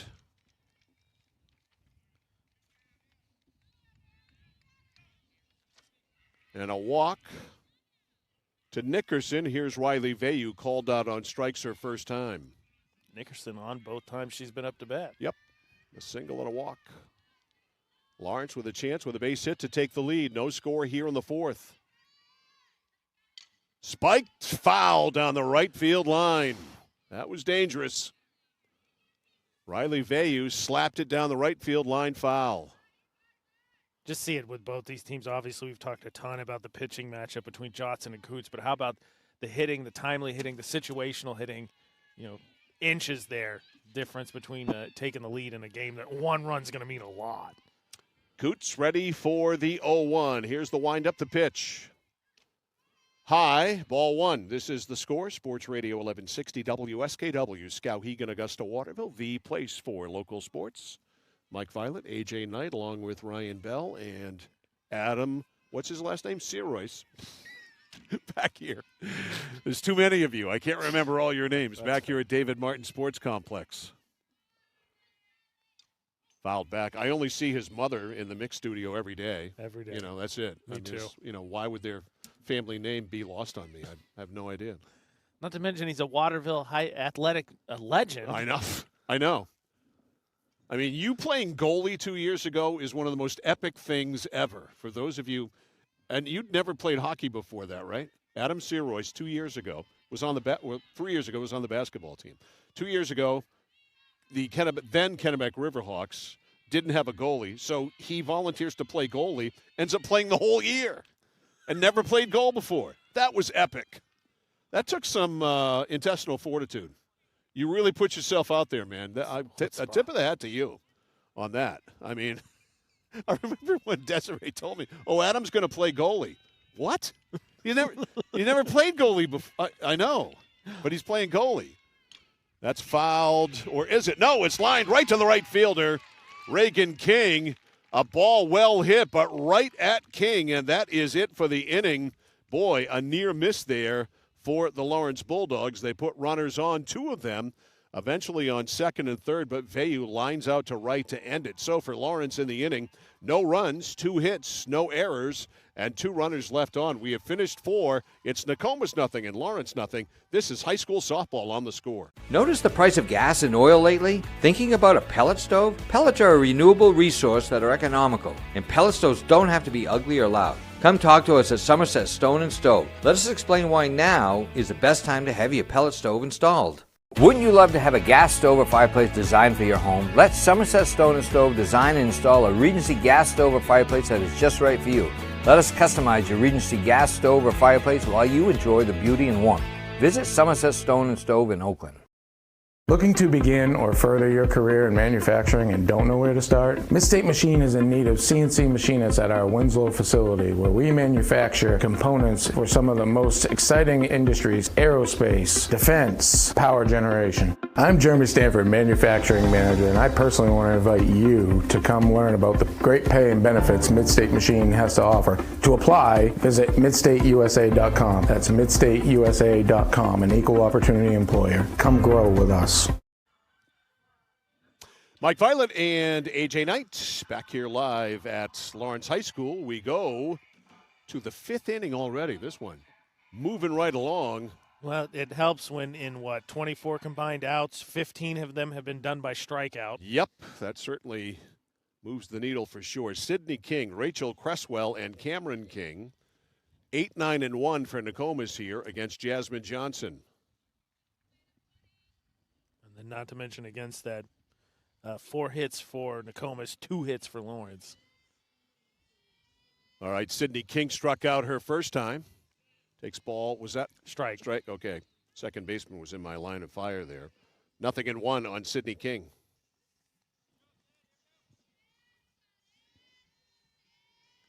Here's the pitch. Swing and a miss. Strike 2. Cresswell on deck. What's the longest you've seen a softball starter pitch? Because we talk about how they obviously have arms that they can just go all day. 12 or 13, I think, back in the day.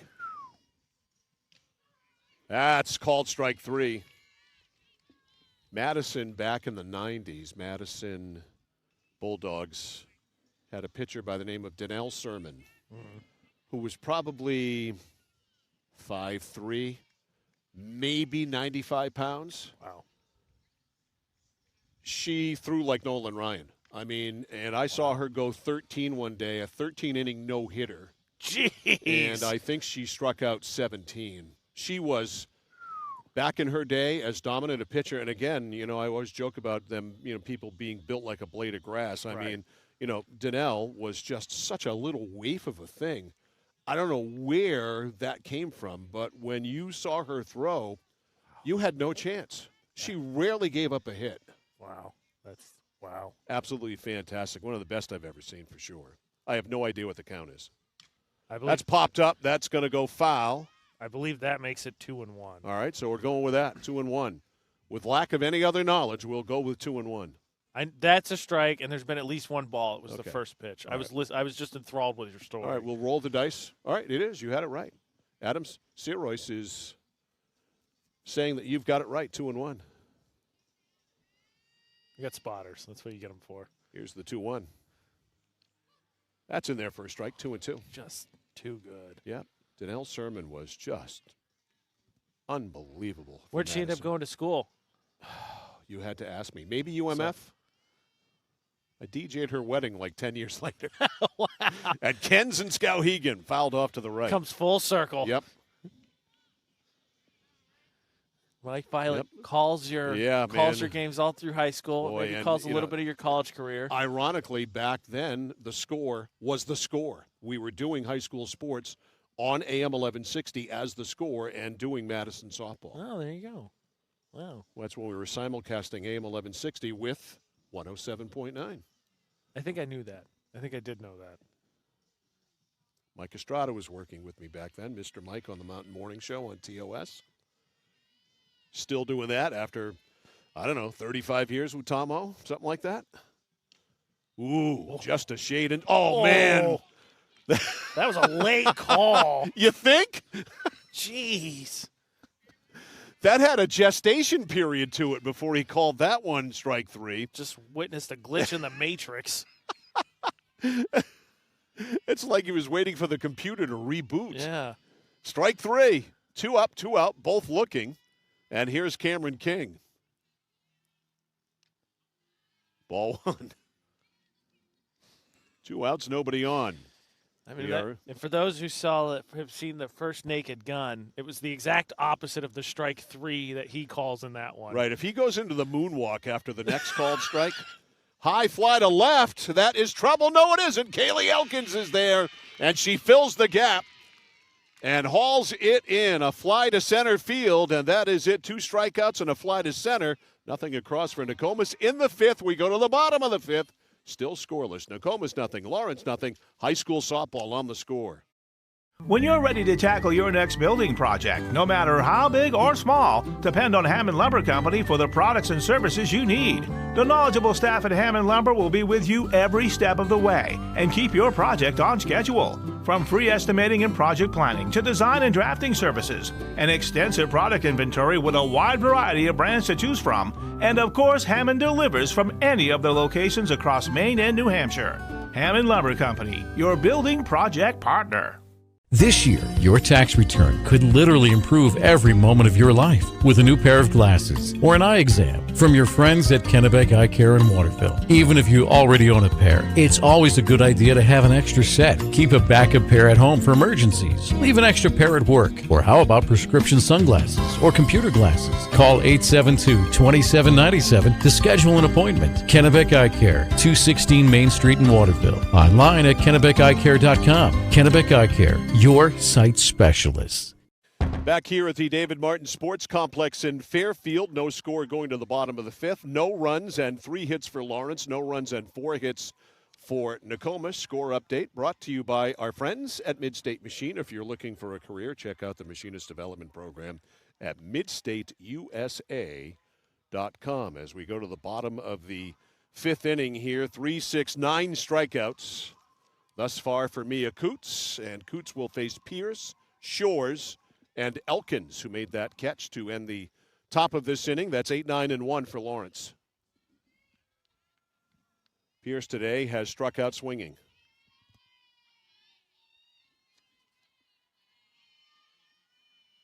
Coots ready to fire. Here's the rock and the first pitch of the inning. Inside, knocked her off the plate. Ball 1. Yeah, so now in the bottom of the 5th, which, let's run the math here. That is 27 of 27 recorded outs.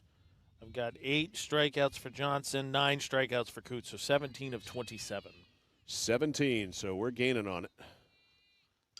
Bouncer to second baseman stabs it, throws to first, got her. Good play by Hope Brooks. That's a Kennebec Eye Care highlight of the game right there. Kennebec Eye Care for all your eye care needs. Kennebec Eye Care, your site specialists. Yeah, credit to Hawthorne, too, on the stretch. Excellent stretch. 1 up, 1 out. Here's left-handed batting Ashley Shores. Ashley caught looking her first time. Everybody in the Lawrence lineup has struck out except for Gabby Nickerson. And credit to both defense again. We've seen a little bit, I think, here to close out the top of the 5th. It was a heck of a catch by Elkin. She got a great read on that fly ball to center. And, you know, they have 2 great pitchers on the mound. We've also seen some excellent defense. Time called here. Coots and King having a conversation. Maybe about outfielder placement. They're going to move Sydney King over in center field from dead center to right center on Shores, who's a left-handed batter, of course. Yeah, they moved Reagan King close to that line. Swing and a miss, almost an afterthought there by Ashley. 0-1.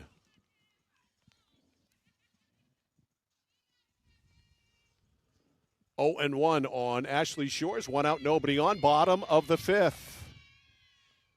High. And when you miss high to Ashley Shores, it's high because she's a 6-footer. Expected prophesized by a very talented sportscaster that I work with, going to be part of the next great Lawrence basketball team. And to that end, I ran into, as I was going upstairs in the press box after this pitch, that's a strike, I ran into her backcourt partner, Maddie Provost, who's here watching her buddy play, and I think Maddie Provost has grown 2 or 3 inches, no joke, since the season ended. She was already And a I looked monster. at her and I said, have you gotten taller? And her mom was standing right with her, and she goes, I think so. And she has. So just what the world needs, a taller Maddie Provost. She was already a monster. You mean as far as talent is concerned? Yes, Yeah. that's what I'm saying. Like, Yeah. she was you could see it in flashes. She was a very important piece of that state championship team. And now it'll be her team moving forward, her and Ashley Shores, 2-2. So she's busy playing AAU basketball. And I asked her, I said, did you ever play softball? She did. And she said she might come out next year, come back out and play softball, which would be cool. Wow. You should play them all while you can. I know she's a special talent. Swing and a miss, strike 3. Ashley's gone. But when you're in high school, you're only in high school once. You should play as many as you can. Yeah, I think absolutely. I think I subscribe to the theory. There's been I can't remember who the first one was. I've heard several sportscasters talk about it, but I subscribe to the theory that specializing is not ultimately great for your body because you just get too much repetitive motion playing different sports. Yeah, and again, you fresher. only get a chance to do this high school thing once, and to diversify and play all the sports. Mr. Searoyce is one who did that, and you can talk about the experience. It's the best way to do things in high school. And if you're good, and Maddie Provost is good, you don't necessarily have to play AAU basketball 12 months out of the year to get noticed. Because believe me, everybody knows who should know that Maddie Provost is the deal. Yeah, and she's the goods. I think that there's a lot of things that transition, right? Foot speed, all that stuff's going to transition across all sports. You're going to Check swing, but it's a strike on Elkins. You're going to work on all that stuff. 1-2. Hand-eye coordination, yada yada yada. Anyway, Shores and Provost will be leading that basketball team next year, and for the next 2 years. They're both sophomores this year. Also, Kaylee Elkins, the center fielder, will be a part of that, too. That's a strike. And right in time for Lawrence, because I was talking about five Lawrence seniors, 6 Lawrence seniors. Six Lawrence seniors. Led by Hope Bushard, graduating. She's going to Husson to play field hockey. Boy, if I'm the basketball coach at Husson, the girls' basketball coach, the women's coach, I'm having a conversation with her. Just come to try out. Just come to a Just come to a couple practices. You can play 2 sports, It's I cool. promise. It'll translate. It's fine. Mike Violet said that you shouldn't specialize. Yeah, but don't you think she could play there? I do. I have a hard time believing that even if she committed fully to field hockey, that she would not be the best damn backup college point guard in the state of Maine if she just did that. You got to think if, she accidentally walks by practice and the door's open, her interest is going to go even more. I mean, I have no doubt she could play point guard D3 like that. Absolutely. Outside. And I believe we have a full count. Let's see if the umpire flashes. 2-2. Okay, 2-2. So I was close. 2-2 to Kaylee Elkins. 2 outs, nobody on. I mean, it's tough. You'd start talking. You get Mike Violet talking about one of his favorite players. I love Hope Bushard. Bushard, man. There's always hope. Wide, ball 3-2. That young woman is special. Special on the court, special on the field hockey field. She doesn't play a spring sport. Special in the classroom, too, by the way. And I think the greatest thing about her, too, is we were lucky enough to interview those seniors after the state championship. High fly again to center field, and Sydney King squeezes it, and that is it. Another easy inning for Mia Coots. 1 strikeout in the inning for her. No runs, no hits, no errors, nobody left on. We have finished 5, no score. Lawrence nothing, Nokomis nothing. This is high school softball on Sports Radio 1160 WSKW, The Score. I came for a visit, and I just fell in love with it. They just want to see you be you and just excel. There's a lot of opportunities here. It really gives me time to figure out what I want to do with my life. It's a good stepping stone to get to where you want to be. The tuition is definitely part of what brought me here. Credits transfer, that's huge, especially for a community college when you're trying to figure out what you want. CM's the best place. Honestly, it's the best place. You got to be here to experience it. For us, it's a family business that is steeped in tradition. Our relationship with Waterville goes back a long ways. Over the years, we've been fortunate enough to grow, and we've been able to grow with the town. We look at the work that we do as something bigger than just the sale of a car or the servicing of an automobile. We're here to be a part of something bigger than just ourselves by giving back to the community with our time and our energy, because it's all about taking care of people. Whittemore & Sons, your Coyote tractor dealer. Dependable sales and service for over 50 years. We are located on the Waterville Road in Skowhegan. Sales and service by a family who cares. For Excavate. Mike Violet, AJ Knight, and our score crew back here at the David Martin Athletic Complex here at Lawrence High School in Fairfield. We are going to the 6th inning. No score between Lawrence and Nokomis, and for Nokomis here in the 6th, 2-3-4, Hope Brooks, Reagan King, Megan Watson against Jasmine Johnson. Yeah, we're going to the 6th inning. We've had 6 combined hits. 2 for Lawrence, 4 for Nokomis. Hope Brooks has one of them for the Warriors. She singled to center her last time up. Takes ball 1. Just to quickly finish my thought on Hope Bouchard, what I was going to say is we were lucky enough we got to interview those seniors for the Lawrence women's team after they won state. And the coolest thing foul back is that Hope very much doesn't talk in public, it does not speak highly of herself. Her teammates do, and I thought that was just something I thought was really great about her. Yeah, does not. She's not looking for glory, and prefers to stay out of the spotlight. That said, when you do talk to her, she is a delight to talk to. Just so sweet and such a sweet kid. Swing and a miss, strike 3. In Lawrence's hour of need, she was always there. Yeah. That's why they always had hope. Here's Reagan King, who has struck out twice. Strike 1, swing and a miss. That last strikeout was Johnson's 9th, which brings us to 19 total here in the top of the 6th. So we're approaching the number for over and under. 20.5. It's slow. It was cruising there in the first couple innings. If you had the over, you're looking good. Popped right back to the pitcher. Nice play by Jasmine Johnson. Let's give her a Kennebec Eye Care Eye Light of the game. Kennebec Eye Care for all your eye care needs. Kennebec Eye Care, your site specialist. Fine play by Jasmine Johnson. And how about that? Now both pitchers have shown not just how great they are in commanding the strike zone, flashing some leather there too. So 2 outs. Here's Megan Watson. Watson's been called out looking and fly to center. Pop foul. That'll make it off to the right and out of play.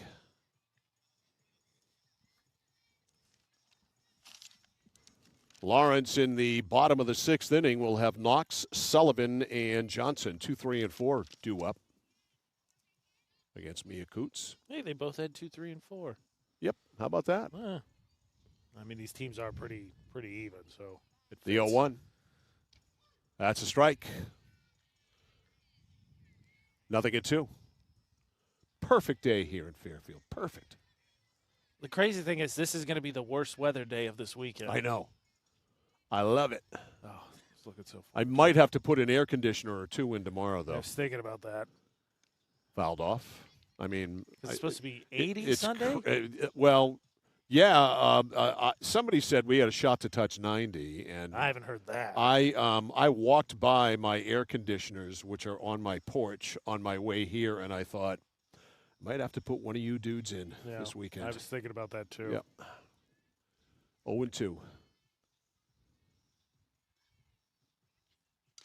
Line to the center, a base hit. So King is a 2-out base runner with a line drive to center field. 5 hits now for Nokomis. That was Watson. Watson, excuse me. King just popped back to the pitcher. So Megan with a base hit. Her first of the game. And here is Jenna Sawtell. Out 3 unassisted and struck out. So the go-ahead run at first, but with 2 outs. Sawtell, the third baseman, fouled back. Sawtell, one of 3 Warriors batters who has not struck out today against Johnson. 0-1 on Jenna Sawtell. Excuse me, wrong. Next 2. Sawtell has struck out. Coots, Hawthorne, who are up next, and then King, who led off. The King who leads off. Excuse me. There's 3. Pitch by Johnson, high. Ball on a strike.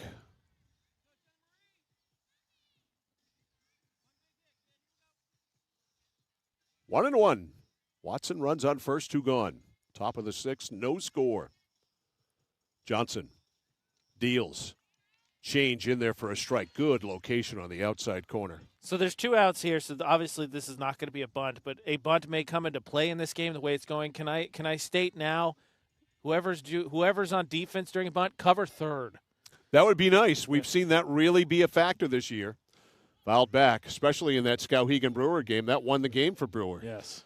On a bunt play where Jackson Quinn came in and fielded the bunt through to first, and then nobody covered third, and I forget the kid who was on first who hit second and kept right on rolling for Brewer. He's built like a blade of grass. Yep, he won the game for him. Yeah. 1-2 here. Here's the pitch. Swing and a miss, 1-3. That's it. Sawtell fans 2 strikeouts in the inning for Jasmine Johnson. No runs, 1 hit, no errors, 1 left. We go to the bottom of the 6th inning, still looking for a run. Nokomis nothing, Lawrence nothing.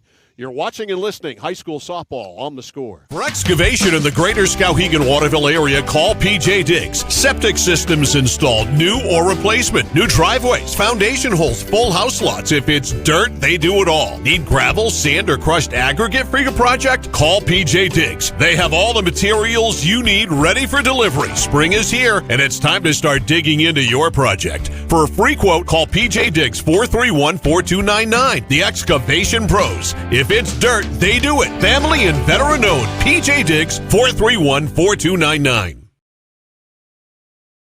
Nokian Tires, available at 201 Tire Battery and Service, Route 201, Vassalboro. Your complete auto center. Mechanics you can trust. Nokian Tires to keep you safe on the road. Plus, 201 Tire Battery and Service is a state inspection station. They have batteries and accessories, including custom battery cables available. And of course, those great Nokian tires. 201 Tire Battery and Service, Route 201, Vassalboro.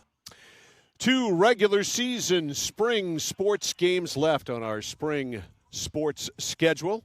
And they are Tuesday, boys lacrosse, Brunswick taking on Messalonski at 6 o'clock. And then on Wednesday, it's Waterville and Winslow baseball from Winslow at 4 o'clock. And then it is on to the playoffs. Both of those games, audio and video, at centralmainsports.com, 1160thescore.com. You can listen to them on the radio the old-fashioned way on AM 1160, or listen to them on our website. A bouncer back to the mound, knocked down by Coots, kicked it, and it's a base hit. Mia stopped it, and then turned to pick it up and kicked it, and it's a base hit for Maylee Knox. A gift hit, but you'll take it. I mean, we talk about in this game, it's going to take something like that. Yep. And just, a little bit of luck. And so that is the fourth hit for the Lawrence Bulldogs. Leadoff hitter is on for Jade Sullivan. Jade has been called out on strikes and hit into a fielder's choice. The Lawrence catcher shows bunt, puts it down. Third baseman Fields throws the first, wide! It gets by the first baseman. Going to second base is Knox. They'll hold her there, and there is what we were talking about. You get a base hit on a play that Coots couldn't make, and then the third baseman, Sawtell, throws it wide of first. It is an error, and everybody is safe, and Lawrence is in business second and third with nobody out. And this is the crazy thing. Obviously, Nokomis meeting up here because you would think Lawrence, second and third, no one out. You feel good about it, but Mia Coots can pull back and absolutely strike the next three out. Well, she has struck out all of them at one time or another, so it wouldn't be the craziest thing ever. So time called here. J.D. McClellan with a conference at the mound, and Knox on third, Sullivan on second after the error by Sawtell. And here is Jasmine Johnson with a chance to put herself in the lead. Jasmine hasn't made contact today. Swung and missed twice. She has fanned twice. Just looking to put it in play. Coots ready. Here's the pitch by Mia. The bunt is on. The bunt is down. And the fake, nobody was at first base. Actually, no, the second baseman was at first base. I'm not sure why they didn't throw it after the runner didn't break initially. So that's a base hit. Just a mental error there. Like you said, I didn't see Brooks get over. The umpire's in my line of sight, and she did get over. There was just no throw made, so they're loaded up. Johnson's on with a base hit, and here is Sage Reed. Reed has been called out on strikes, and she takes strike one. Has been called out on strikes and reached on a fielder's choice. Just one of those situations, that last play, I think you've used the quote a few times before. No fielding error, just a mental one on that case. One strike. Strike two. Coots ahead on the count, 0-2 on Sage Reed. Even still, again, bases loaded, nobody out. Coots can absolutely go back somewhere special and absolutely just deal to these next three batters. All right, Mia Coots up in the count, 0-2. They're loaded, nobody out. High, ball one. Let's see if she has set her up for a changeup now with that high fastball. Yeah, that's going to be curious to see if the zone expands for Lawrence, too, with obviously no outs. A productive out gets someone home, and you absolutely have to. 1 ball, 2 strikes with the bases loaded. Swing and a miss, strike three, so she's a third of the way out of it. Reed strikes out. 1 out. Here's Gabby Nickerson, who's been a real pest today for Mia Coots. A single to left and a walk. She has been on twice. That was the 11th strikeout for Coots as well. Nickerson ready to face Coots. Here's the first pitch. Right down Broadway for strike one. 0-1 on Gabby Nickerson, playing left today.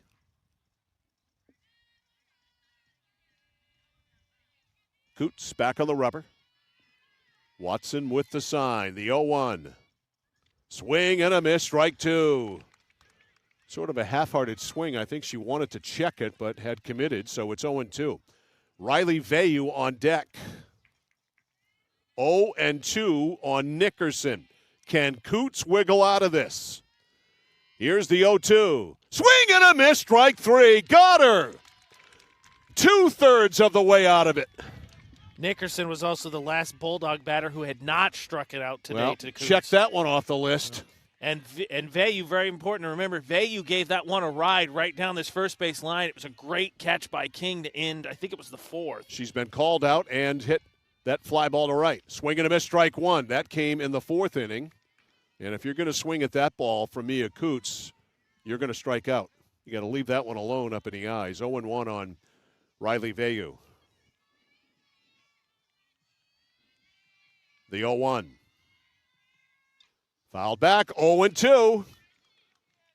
All right, I got my money on a changeup on this pitch. I do too. All right. You got room. She's blazed 2 fastballs. Ooh, Bell says high cheddar. Yep. He's going high cheese. See if she'll chase. I mean, I think you expand the strike zone for sure. You've got waste pitches. All right, here's the windup. Here's the pitch. Fastball, not high, but a fastball outside 1-2. There's the waste. All right, now I'm saying changeup. Yeah, I'm going to go with changeup. Still going high cheese? Okay. Are you going with me? Changeup? All right, 3 votes for changeup. All right. Here's the rock. Here's the 1-2 by Coots. Swing and a foul. Good rip. Fayu getting a good swing there and fouled it off. See, this is why I think you got to go with a slow one here eventually. Yeah, she's timing. She's timing that fastball. Yeah, get her out in front. Coots back off the rubber for a minute behind the mound. Now back on top. The windup. Here's the pitch. Swing and a little pop-up to first, and it is caught by the first baseman. Oh, no, it's the second baseman, Hope Brooks, on as dangerous a little pop-up as ever there. Brooks able to get in and make the catch, and after the bases loaded with nobody out, Mia Coots gets 2 strikeouts and a pop-up and gets out of a major league jam. So a major, major squander there for the Lawrence Bulldogs. No runs, 2 hits, no errors, and they leave them loaded. We go to the 7th. No score. Lawrence and Nokomis. This is high school softball on the score. Central Maine Community College in Auburn. Over 40 academic degrees and programs recognized as some of the best in the United States. Nursing, criminal justice, forensics, psychology, IT, education, culinary arts, and so much more. Offering one of the lowest tuition rates in New England. Plus, a top-seeded national champion producing athletics department. Central Maine Community College in Auburn. Find your passion. Go to cmcc.edu. Notice the price of gas and oil lately? Thinking about a pellet stove? Pellets are a renewable resource that are economical, and pellet stoves don't have to be ugly or loud. Come talk to us at Somerset Stone & Stove. Let us explain why now is the best time to have your pellet stove installed.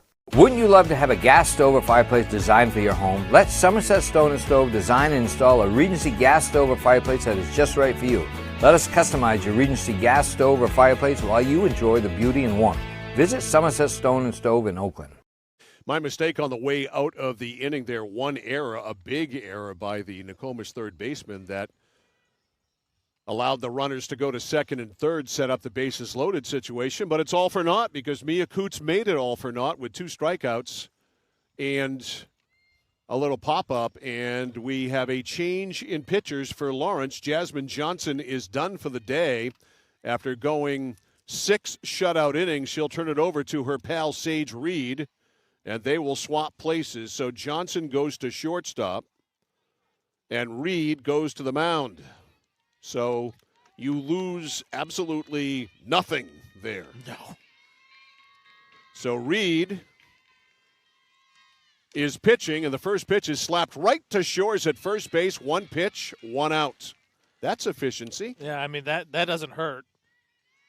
So Coots grounds to first. She's out 3 unassisted. And here is Addie Hawthorne. Hawthorne has popped to first and popped to second. So Jasmine Johnson, 6 scoreless innings. Check swing, ball 1. She fanned 2, 4, 5, 7, 10. I have her 4. What'd you have her for? Yes, 10. 12 and 10. 12 for Coots, 10 for Johnson. Low.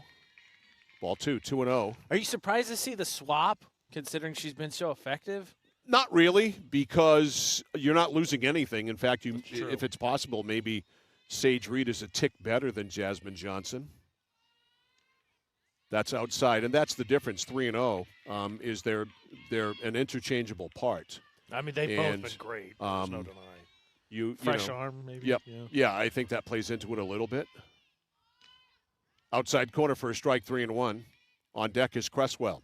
So far today, I mentioned it. Hawthorne's popped to first, popped to second. Now she's due to pop to short, I guess. 3 balls, 1 strike.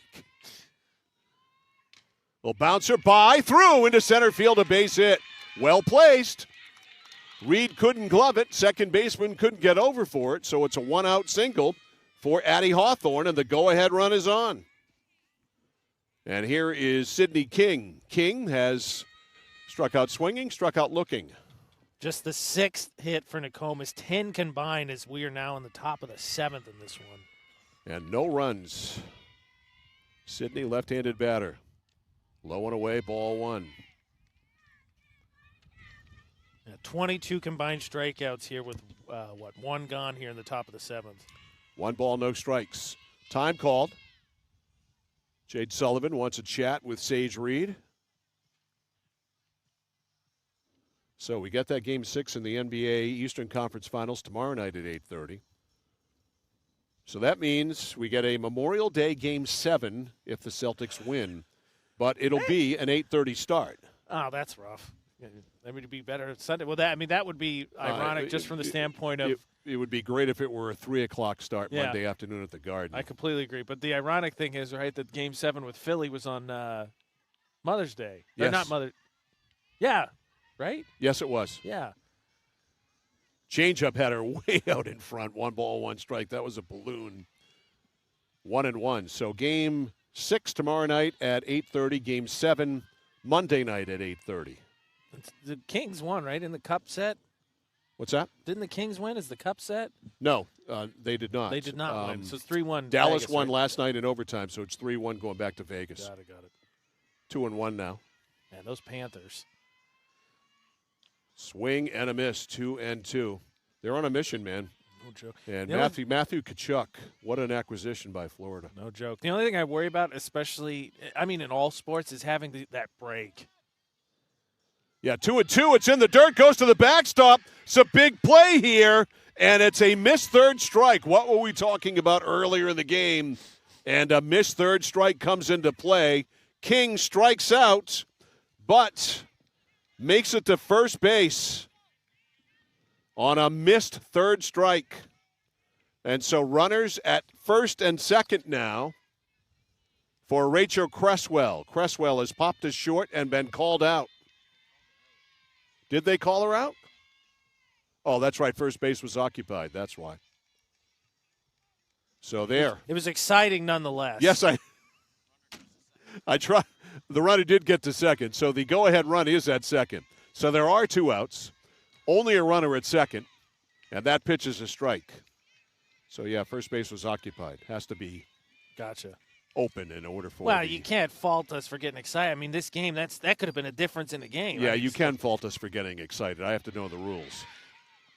There's another missed third strike, but that one is picked up with a throw to first and the base unoccupied, and it is out. So a strikeout. Cresswell fans swinging.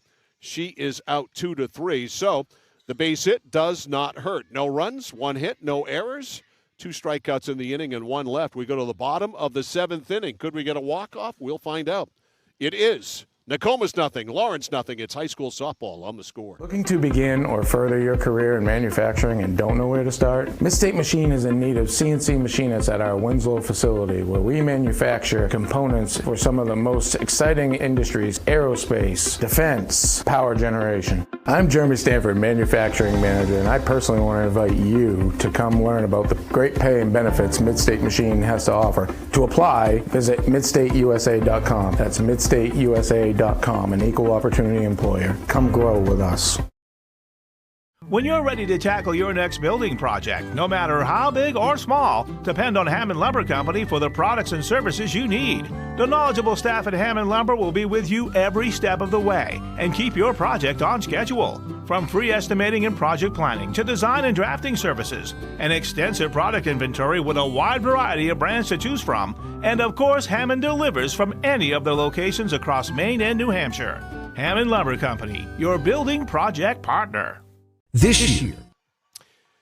All righty, we have made it to the bottom of the 7th inning. Nokomis nothing, Lawrence nothing, and for the Bulldogs here against Mia Coots in the bottom of the 7th inning, Ruby Pierce, Ashley Shores, and Kaylee Elkins scheduled against Mia Coots.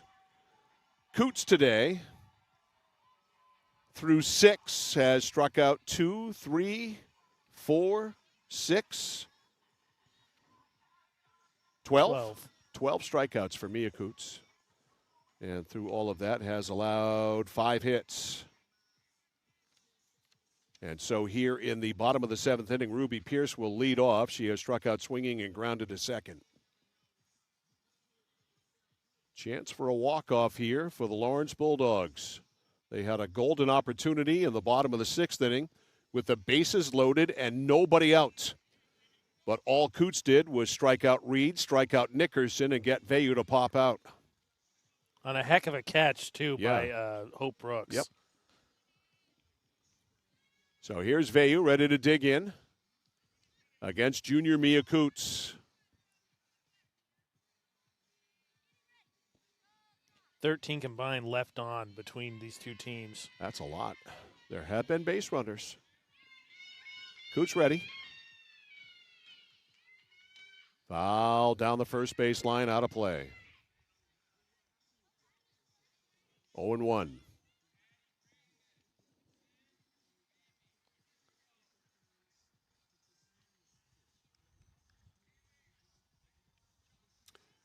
Coots and Watson with a quick conference. 0-1 on Ruby Pierce, leading it off here in the 7th. Lawrence 0, Nokomis 0.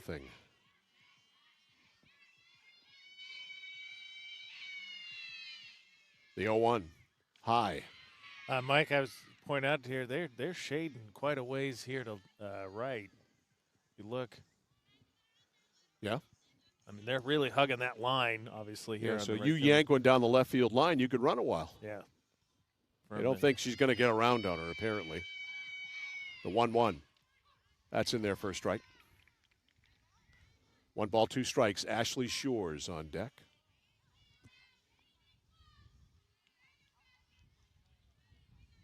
One and 2. Here it is.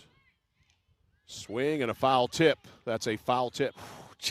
That was, I mean, the tippest of tips. Because it barely popped out of Watson's glove, it looked like. 1 ball, 2 strikes again.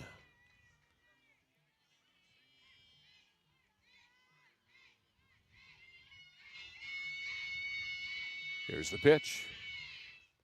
High. 2-2.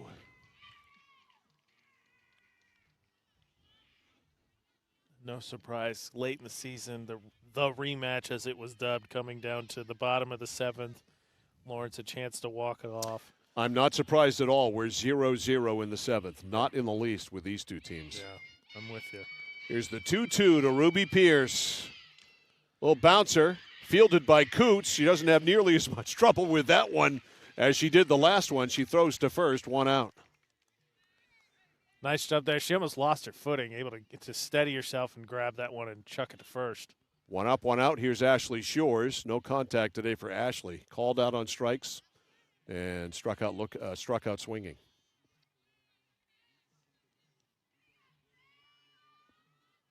Left-handed batting first baseman.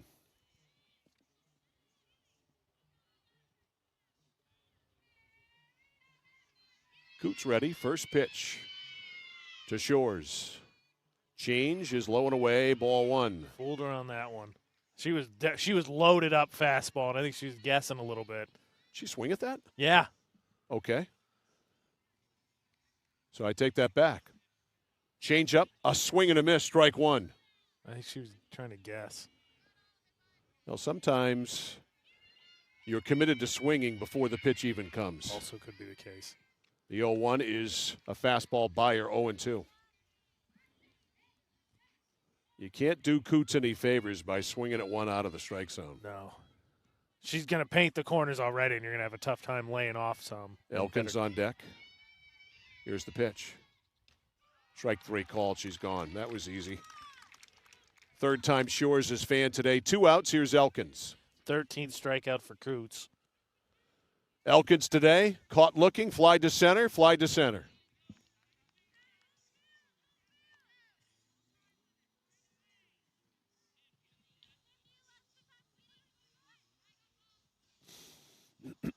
Excuse me. 2 outs, nobody on. Bottom of the 7th. Unless Elkins pops one, we're headed for extras. Ball 1. No one on the Lawrence team has more than a hit. Obviously, 4 combined. Not gonna have much chance to scatter that many of them. Coots ready. The 1-0 to Elkins. Here's the deal. Strike 2. Strike 1. Excuse me. 1 ball, 1 strike. Knox on deck, hoping to hit. I mean, yeah. For the next 3 batters for Lawrence do have 3 of the 4 hits, and Knox has walked and hit. The 1-1. Foul back. 1-2.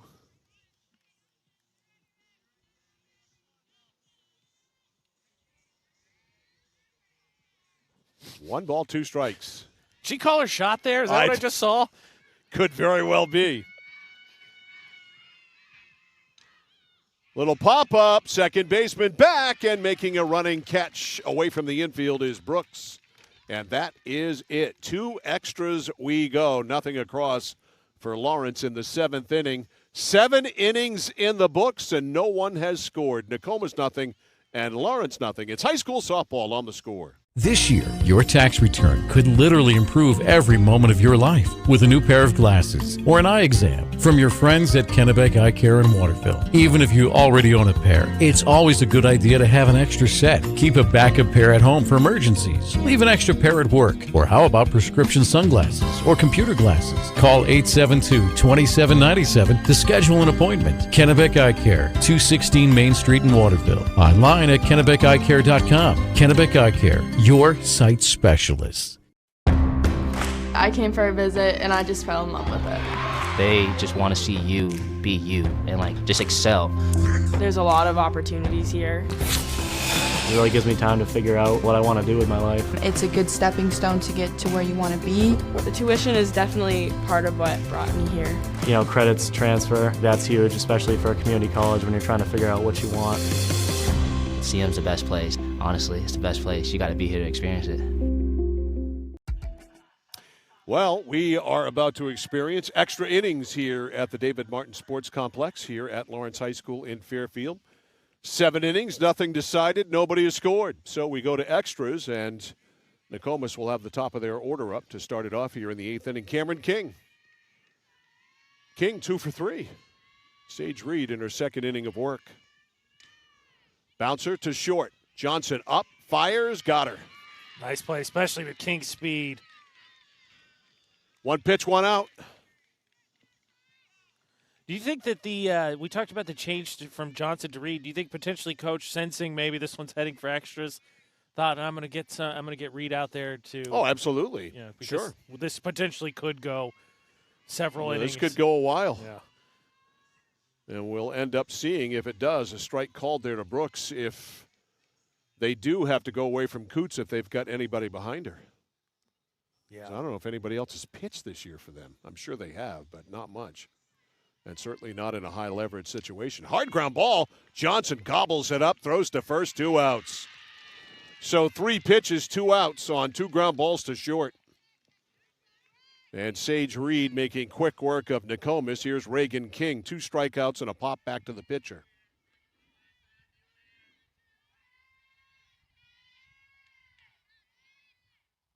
Pitch by Reed. Boy, that just missed. Yeah, it did. And you never know that that strikeout. Yeah. You wait for a second. You're like, was that a strike? Yep. He likes to ponder him sometimes. Likes to think about him. Yeah, you don't wear pink and not have a little bit of flair for the dramatic. No strikes. Swing and a miss. Took a little off that. 1-1. Just outstanding pitching again today. Now 24 combined strikeouts here in the top of the 8th. Here's the pitch. Well, Tapper, tough play off the mound, though, quickly. Reed bounced the throw. Caught by Ashley Shores at first base. Let's give her a Kennebec Eye Care highlight of the game. Kennebec Eye Care for all your eye care needs. Kennebec Eye Care, your sight specialist. So a rockin' chair, a cruise control inning for Sage Reed. 3 ground balls. That's it. We go to the bottom of the 8th inning We're still scoreless. Nokomis nothing, Lawrence nothing. It's high school softball on the score. For us, it's a family business that is steeped in tradition. You know, our relationship with Waterville goes back a long ways. Over the years, we've been fortunate enough to grow, and we've been able to grow with the town. We look at the work that we do as something bigger than just the sale of a car or the servicing of an automobile. We're here to be a part of something bigger than just ourselves by giving back to the community with our time and our energy, because it's all about taking care of people. Whittemore & Sons, your Coyote tractor dealer. Dependable sales and service for over 50 years. We are located on the Waterville Road in Skowhegan. Sales and service by a family who cares.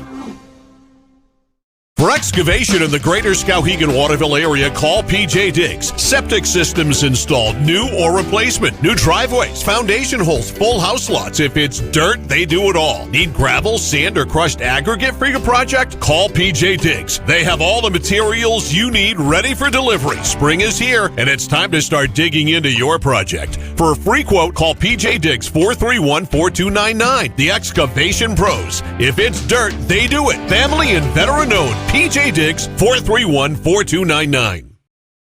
All right, to the bottom of the 8th inning we go. The Lawrence Bulldogs looking to walk this one off against Mia Coots, who has pitched 7 scoreless innings. And Maylee Knox will lead off. Takes ball 1. Maylee today has walked, struck out, and had an infield hit back to the pitcher. Just to further encapsulate, obviously we know how good Mia Coots is, but just to further encapsulate this, she's given up 4 hits now in the bottom of the 8th. Swing and a miss. 1 ball, 1 strike. This Lawrence team, the team, bats nearly 400. And she's held them to 4 hits in extras now. She is dominant. Knox with a 1-1 count. The pitch. High. Looking for a base runner here. Top of their order. Knox, the number 2 hitter. Jade Sullivan to follow. 2-1 on Maylee Knox. Mia Coots ready. Here's the pitch. That's a strike. Yeah, the Knox, Sullivan, and Johnson do up this inning, and they have 3 of the 4 hits. 2 balls, 2 strikes.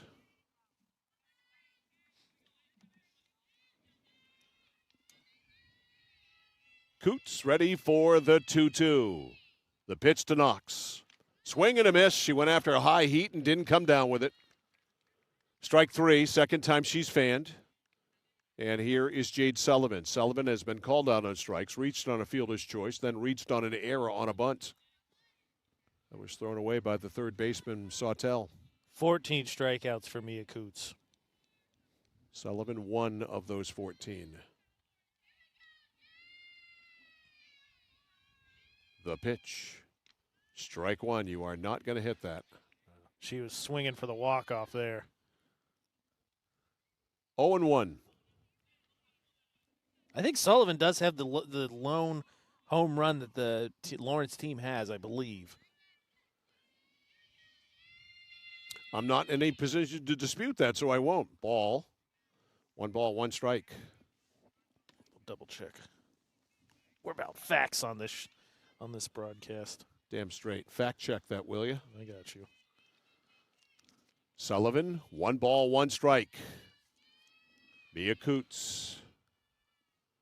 The delivery. Fouled right field side. That'll make it out of play. 1-2. I'm sorry, I misspoke. Elkins has the home run. Okay. 1 ball, 2 strikes.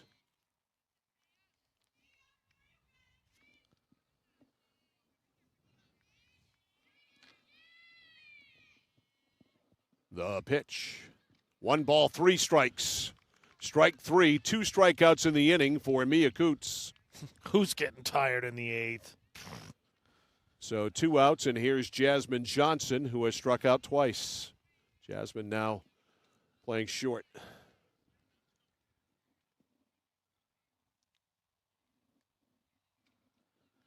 Just again, and Lawrence had those base load. I think it's going to come down to an error defensively. Change gets the outside corner, strike one.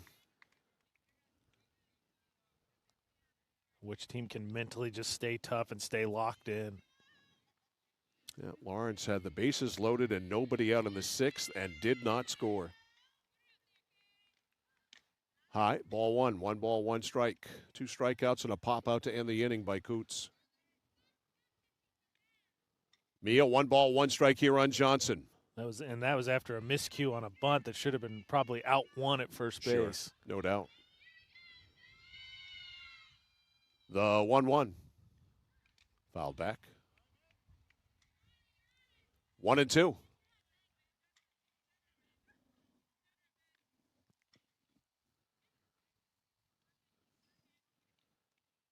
That get a piece of the umpire? Is that wise? Yeah, I think he's walking it off. Must have caught his mask. Either that or she's got 15 strikeouts and somebody said something. He's like, you know what? I'm going to go check for illegal substances. Let me just wait. Let's just go see what's on the rubber. I'm just going to go check. Now the plate umpire will clean the plate off. Yeah, I think he just wanted to take a fiver real quick there. Catch 1 ball, 2 strikes. All right, fiver completed. Jasmine Johnson looking to get on here.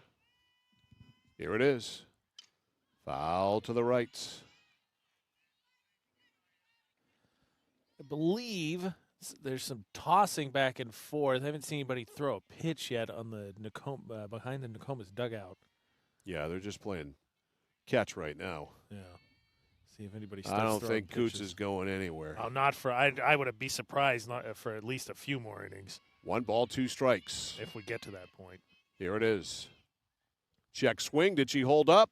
No, she went.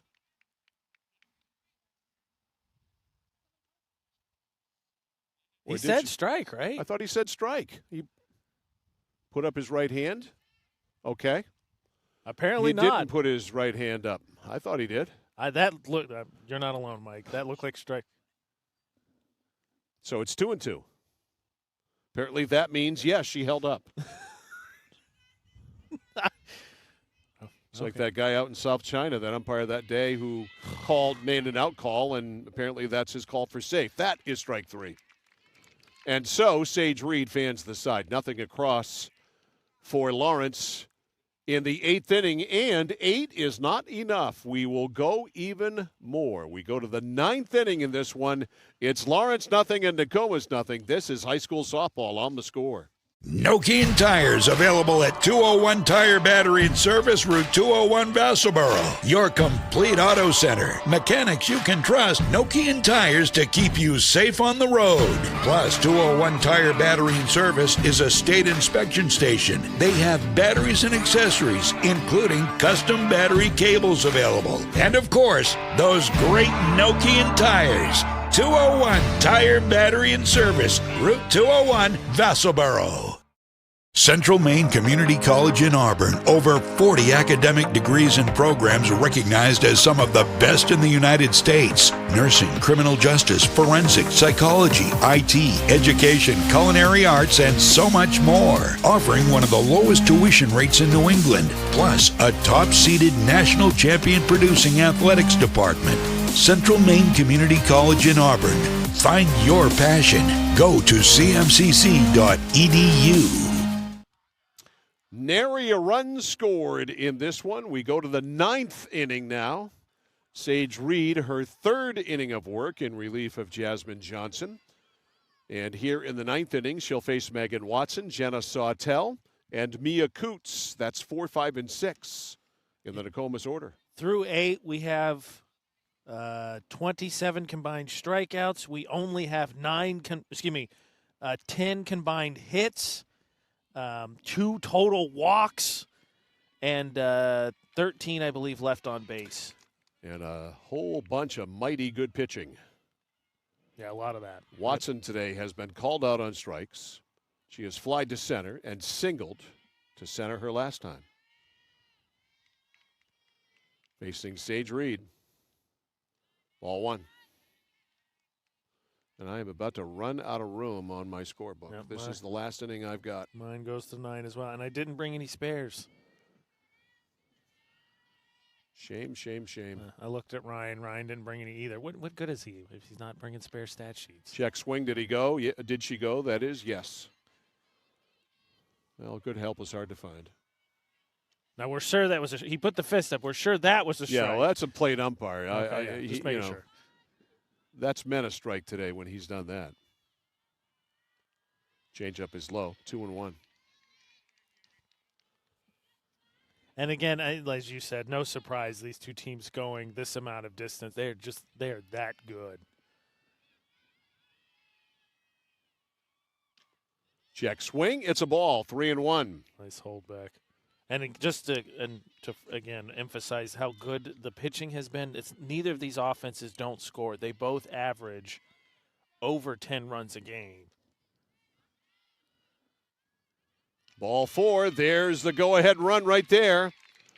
And what are the chances we get a bunt out of Jenna Sawtell? I feel good about that. I feel good about taking that. Even with my intense dislike of bunting, you got a bunt here. Yes.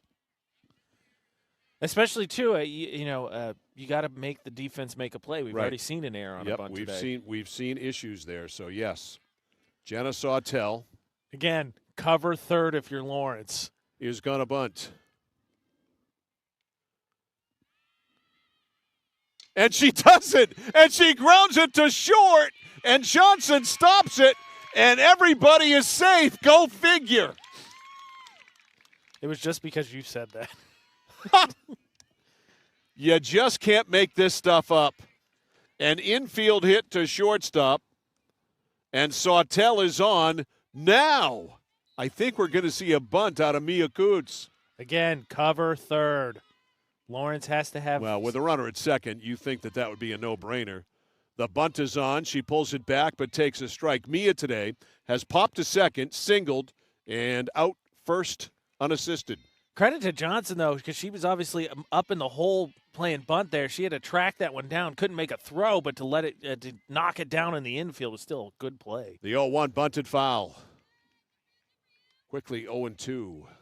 Is this the part where you say, I understand the situation, but the issue is players don't know how to bunt? Yeah, to a lesser degree here, because they certainly bunt more. But, yeah, I haven't seen a baseball player or a softball player at the high school level in Maine who knows how to bunt, maybe ever. Swing and a miss, and Coots is made quick work of by Sage Reed, strike 3. Coots was one of 2 Nokomis batters who still hadn't struck out until that pitch. That box is checked. Hawthorne today, 1 for 3, 2 pop-outs and a single. Runners on first and second. She shows bunt, pulls it back, and it's a ball.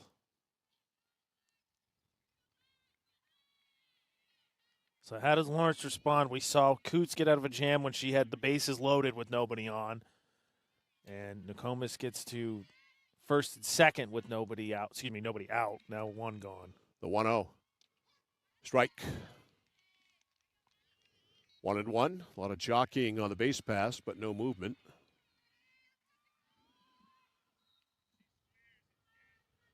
One ball, 1 strike, 2 on, 1 out. No score here in the 9th inning. That's a ball. 2-1 to Hawthorne. On deck is Sydney King.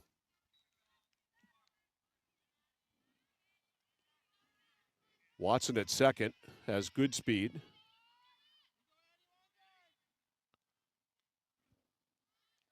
The bunt is foul. And it's 2-2. That will likely take the bunt off.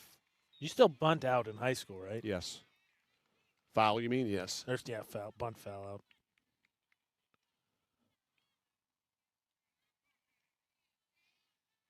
Two and 2 on Addie Hawthorne. Base hit could give Nokomis the lead. The 2-2. Swing and a miss, strike 3. So Reed is 2/3 of the way out of it. And here is Sydney King, who has struck out all 3 times. Trying to avoid the golden sombrero. Runners bluff. Ball one. King has struck out swinging, looking, and swinging.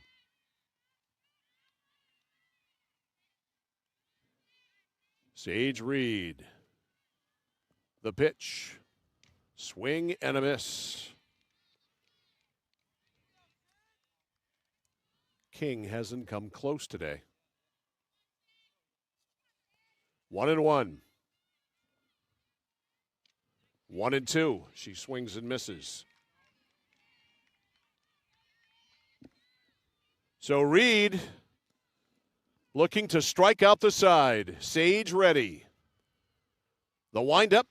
The pitch is outside. 2-2. Runners ready to fly with 2 outs. 2 balls, 2 strikes. Reed, a very quick worker. Rocks the baby. The windup. Here's the pitch. Swing and a miss. Strike 3 got her. And after putting runners on first and second, she strikes out the side. No runs, 1 hit, no errors, and 2 left on. A big squander there for Nokomis. We go to the bottom of the 9th inning. Still scoreless. Nokomis nothing. Lawrence nothing. It's high school softball on the score. Notice the price of gas and oil lately? Thinking about a pellet stove? Pellets are a renewable resource that are economical, and pellet stoves don't have to be ugly or loud. Come talk to us at Somerset Stone & Stove. Let us explain why now is the best time to have your pellet stove installed. Wouldn't you love to have a gas stove or fireplace designed for your home? Let Somerset Stone & Stove design and install a Regency gas stove or fireplace that is just right for you. Let us customize your Regency gas stove or fireplace while you enjoy the beauty and warmth. Visit Somerset Stone & Stove in Oakland. Looking to begin or further your career in manufacturing and don't know where to start? Midstate Machine is in need of CNC machinists at our Winslow facility, where we manufacture components for some of the most exciting industries: aerospace, defense, power generation. I'm Jeremy Stanford, manufacturing manager, and I personally want to invite you to come learn about the great pay and benefits Midstate Machine has to offer. To apply, visit midstateusa.com. That's midstateusa.com, an equal opportunity employer. Come grow with us. To the bottom of the 9th inning we go here at the David Martin Sports Complex in Fairfield. It'll be Sage Reed, Gabby Nickerson, and Riley Vayu up against Mia Coots. Starting her 9th inning of work. She has gone the distance, and in those 9 innings has given 16. Oh, sorry. I was trying to help you out with the math ahead of time. My bad. That's okay. You can always help me out with math. Believe me, 16 strikeouts. Yep. And 4 hits, 2 walks. It's been an awfully impressive performance, but her team has not scored. So Reed will be the first batter up. She has struck out all 3 times. It'll be Reed, Nickerson, and Vayu, 6, 7, and 8.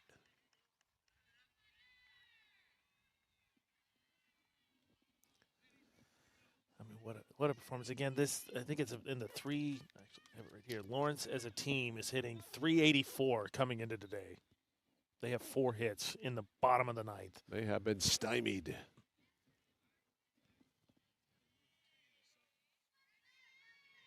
All right, Coots ready to fire. Here's the first pitch of the inning. High fly to right field. Reagan King right there makes the catch. 1 out. 1 pitch, 1 gone. Here's Gabby Nickerson, who's been on twice today. She has singled, walked, and struck out.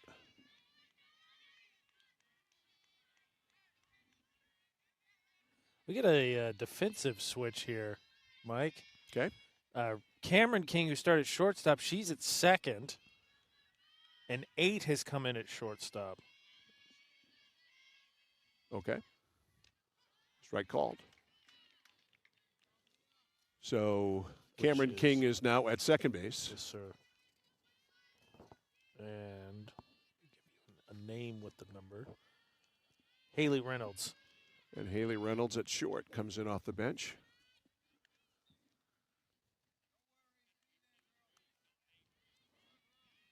So Brooks out of the game.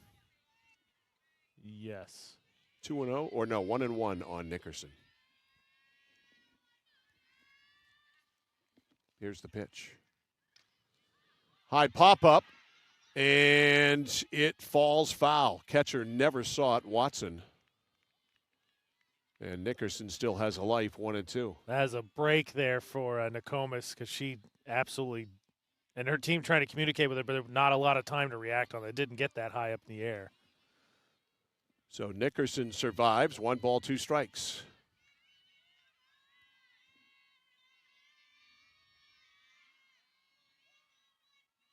Coots back on the rubber. Here's the 1-2. Strike 3. Second time Nickerson is fanned. 17 strikeouts. 17. For Coots. And here is Riley Veyu. Veyu has been called out on strikes. Fly to right, pop to second. Veyu has been absolutely robbed. Wow. The first one was a good play. The second one, you could say, absolutely robbed by Brooks on that diving catch.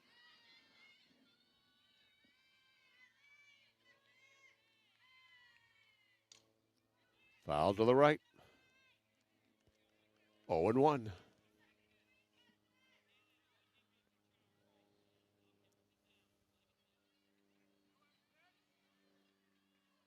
No balls, 1 strike.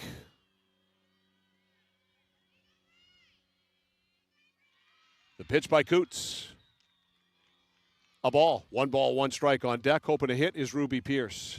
Really interesting to see the strategies of the two coaches. Obviously, we've seen Reed come in for Lawrence, second starter to pitch, potentially feeling this might go to extras. And now we have Nokomis moving their starting shortstop to second and having 2 shortstops playing their middle infield. Here's the pitch. Swing and a miss. Blew it right by her. 1-2 to Veyu.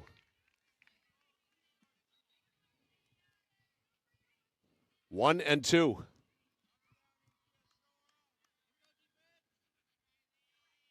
Coots ready. The 1 ball, 2 strike pitch. Check swing. She held back, and it's a ball. 2-2.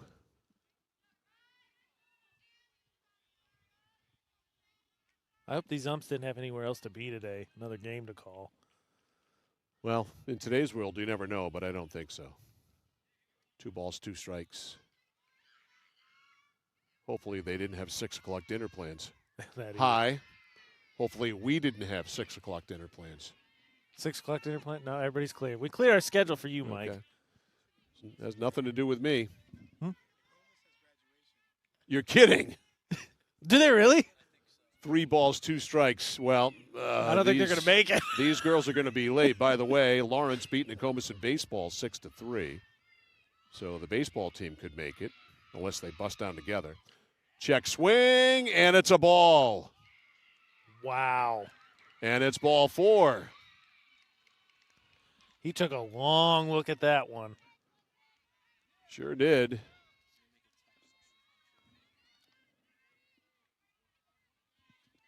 Now, stop. Is it me or did a third umpire just appear on the field? Wait a minute. Yeah, where did that guy come from? Okay, it's not me.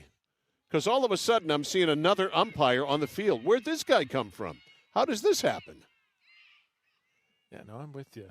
Is he really, really late or what? Maybe one of them does have 6 o'clock dinner plans. So all of a sudden now we have a third umpire on the field who just magically appeared. I'm glad you stated it that way because if you hadn't said it, would have taken me a lot longer to notice. Swing and a miss by Ruby Pierce. Strike 1. So Nokomis is graduating tonight. Wow. You gotta get a shower in after this and get yourself all dolled up, don't you? Put your fancy clothes on. 100%. Hi. Look, a lot of the schools, and we've been to Nokomis twice this year, right? Yeah, have been great.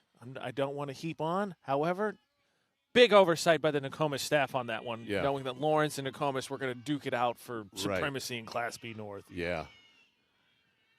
It's a tough call. 1 ball, 1 strike here on Pierce. 2 balls, 1 strike. That misses high.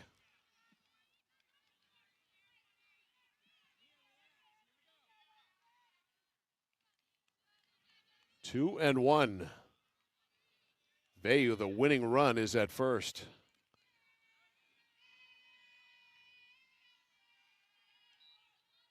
The pitch low. And it's 3-1. Good stop by Watson there. Again, not a ton of space between the fence and home plate, but still. 3 balls, 1 strike.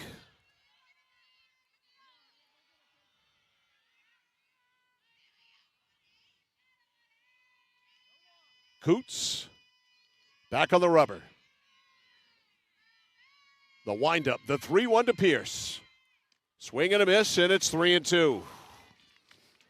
Pierce today previously has struck out, grounded to second, grounded back to the pitcher. 3 balls and 2 strikes. They are ready to go on anything.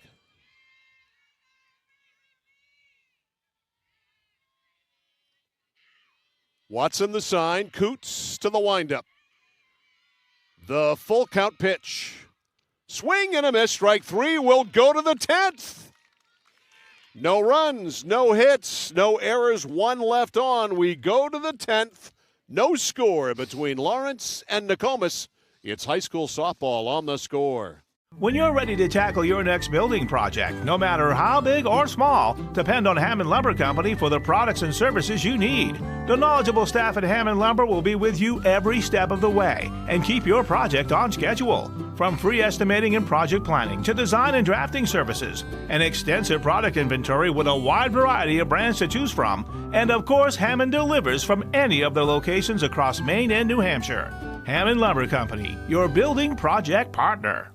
This year, your tax return could literally improve every moment of your life with a new pair of glasses or an eye exam from your friends at Kennebec Eye Care in Waterville. Even if you already own a pair, it's always a good idea to have an extra set. Keep a backup pair at home for emergencies. Leave an extra pair at work. Or how about prescription sunglasses or computer glasses? Call 872-2797 to schedule an appointment. Kennebec Eye Care, 216 Main Street in Waterville. Online at KennebecEyeCare.com. Kennebec Eye Care, your sight specialist. I came for a visit and I just fell in love with it. They just want to see you be you and just excel. There's a lot of opportunities here. It really gives me time to figure out what I want to do with my life. It's a good stepping stone to get to where you want to be. The tuition is definitely part of what brought me here. You know, credits transfer, that's huge, especially for a community college when you're trying to figure out what you want. CM's the best place. Honestly, it's the best place. You got to be here to experience it.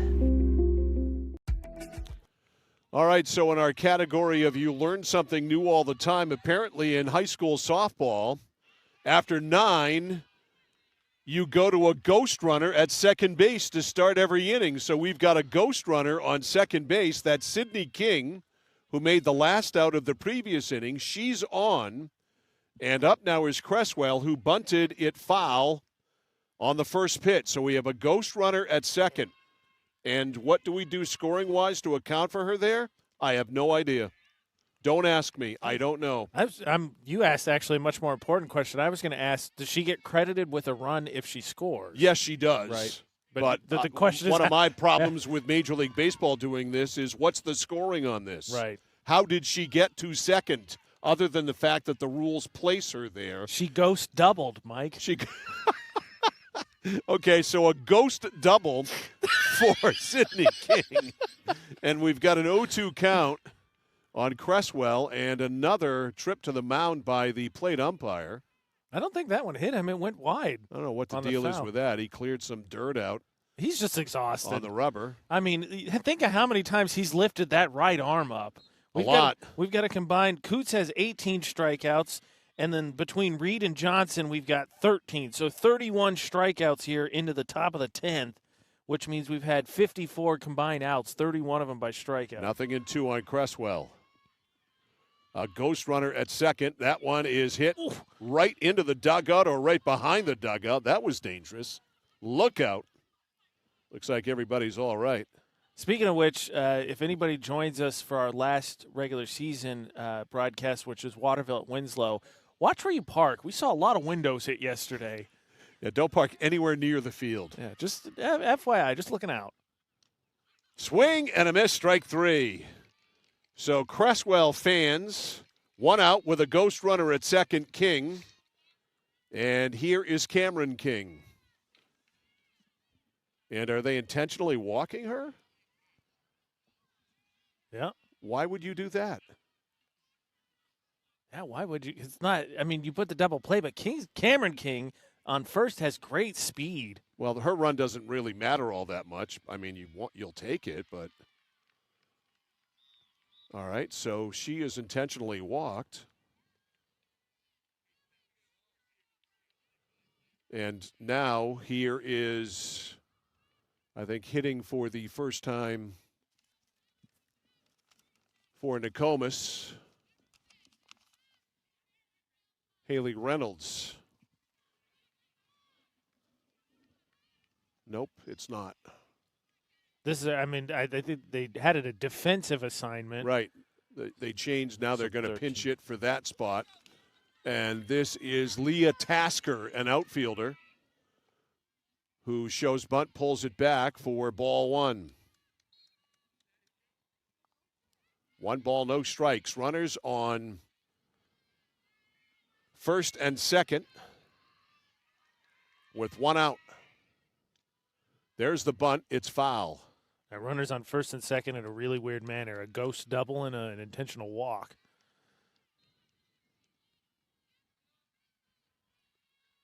I'm with you on the I'm still trying to.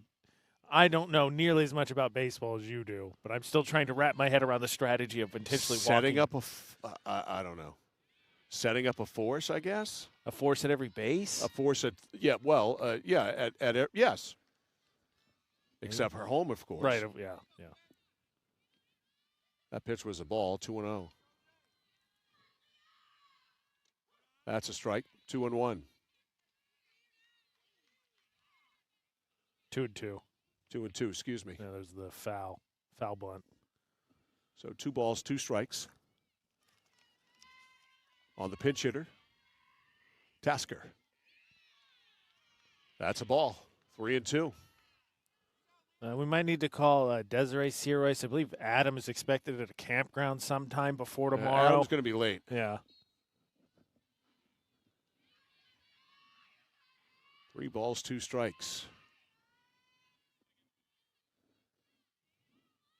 Reed ready. The pitch. Well, that was not ball 4. Yeah, it was. She didn't know. That's what I thought. She was. So they're loaded. So the bases are full of Warriors, and a golden opportunity here to go ahead with your 3-spot hitter Reagan King up. King has struck out, popped to the pitcher, and hit back to the pitcher on the ground. And now time is called. You just want to put the ball in play. Somewhere, yeah. Get that go-ahead run in.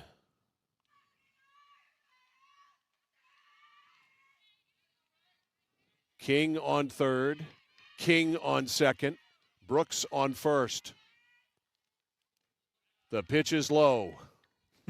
King on third, King on second, King up to bat. That's 3 kings. That's a good hand. That's a good hand. I'm not much of a poker player, but that's a good hand. The 1-0. Bouncing ball up the middle. Oh, and it gets by Elkins. The merry-go-round begins. 3 runs are going to score. And it's 3-0 Nokomis. 2 runs earned, the last one unearned. And the Warriors lead it 3-0 as Sydney King scores, Cameron King scores, and Tasker scores. So give the batter Reagan King a single, and E8 allows Tasker to come around and score. And just like that, after 9+ innings of no runs scored, we have 3 scored on a ground ball single and an error. 1 out and a runner at third. It's 3-0 Nokomis. And here is Megan Watson. The bunt is a foul ball. Megan today has been called out on strikes, flied to center, singled, walked her last time. So remember, Lawrence, too, will get its ghost runner in the bottom of the 10th inning. Confirmation, Nokomis does not have graduation tonight. Okay. Well, that makes me feel better because I was really feeling bad for these kids. Not been confirmed. That's happened before, though, for sure. I believe it. Not been confirmed whether it was tonight and since been moved. We just know it's not tonight. It's not tonight. Okay. I'm getting the handshake that it's not. It wasn't tonight fake at all. News. Hashtag fake news. Look, we created urgency, and look, congratulations to Nokomis. We got everybody in a tizzy for nothing. That's a ball. How many times do you think King has driven home 2 Kings? I don't know. I'm too punch drunk to even try to digest what you just said. I think it's 2-1. Bunt right to Shores. Shores tags the base runner for the out. No advance. Or was there an advance? Yep, she did score. Okay. So they get the runner in. So coming in to score, Reagan King. And it is 4-0 with 2 outs now and nobody on. 3 unassisted. Jenna Sawtell. Strike 1. Sawtell is grounded to first, struck out, and then she had an infield hit to shorter last time. So Lawrence will come up in the 10th inning down at least 4. Foul to the right. And the Bulldogs will have Ruby Pierce be the ghost runner, and then have Shores, Elkins, and Knox. So you learned something new. I had no idea they'd gone to the ghost runner thing. I think someone mentioned that during the Brewer-Skowhegan game, but it just didn't click because we only got to 9. Yeah. Yeah, but I think somebody said something. My new favorite thing, though, is the debate of how in the heck do you score that runner on second. Drives me nuts. Swing and a miss, and that is it. But a productive, fruitful inning indeed for the Nokomis Warriors. They push across 4. We will go to the bottom of the 10th inning. Lawrence needs 4 to tie. Nokomis 4, Lawrence nothing. Onward we go to the bottom of the 10th after this on Sports Radio 1160 WSKW, The Score. For us, it's a family business that is steeped in tradition. You know, our relationship with Waterville goes back a long ways. Over the years, we've been fortunate enough to grow, and we've been able to grow with the town. We look at the work that we do as something bigger than just the sale of a car or the servicing of an automobile. We're here to be a part of something bigger than just ourselves by giving back to the community with our time and our energy, because it's all about taking care of people. Whittemore & Sons, your Coyote tractor dealer. Dependable sales and service for over 50 years. We are located on the Waterville Road in Skowhegan. Sales and service by a family who cares. All righty, the Lawrence Bulldogs 3 outs away from a big-time win, that's for sure. Excuse me, the Nokomis Warriors 3 outs away. Good Lord. Big prediction there from Mr. Violet. 3 outs away from a big win. That would solidify their place as the number 1 team in Class B North softball. Ruby Pierce out at second base as the ghost runner. And it's Ashley Shores to lead it off. She has struck out every time. Mia Coots has struck out everybody in the building. I think Ryan and I both got a K as well. I mean, Coots is working on potentially a 10-inning shutout.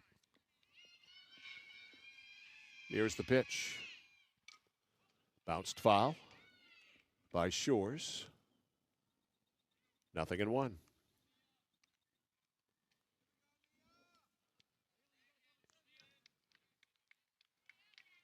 Just a testament. I think we said this a lot when we were up at Mount Blue and they played. It was Camden Hills, right?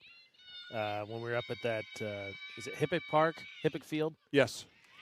Strike. The phrase we used a lot up there is baseball's a weird game. There were no clean innings in that game, but the final score was, what, 3? It was 3-2, despite the fact there was a base runner every half inning.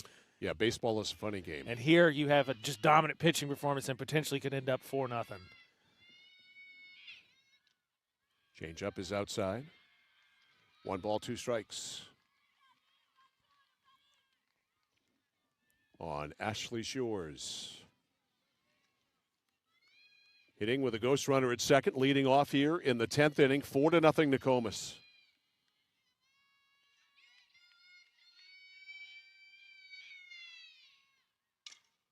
Ground ball to second, scooped up by the second baseman, throws to first, 1 out. The ghost runner goes to third. Shores puts the ball in play for the first time, at least a productive out. Gets that runner over to third base. 1 out, runner at third, top of the order, Kaylee Elkins. She's been called out on strikes, flied to center twice, and popped to second.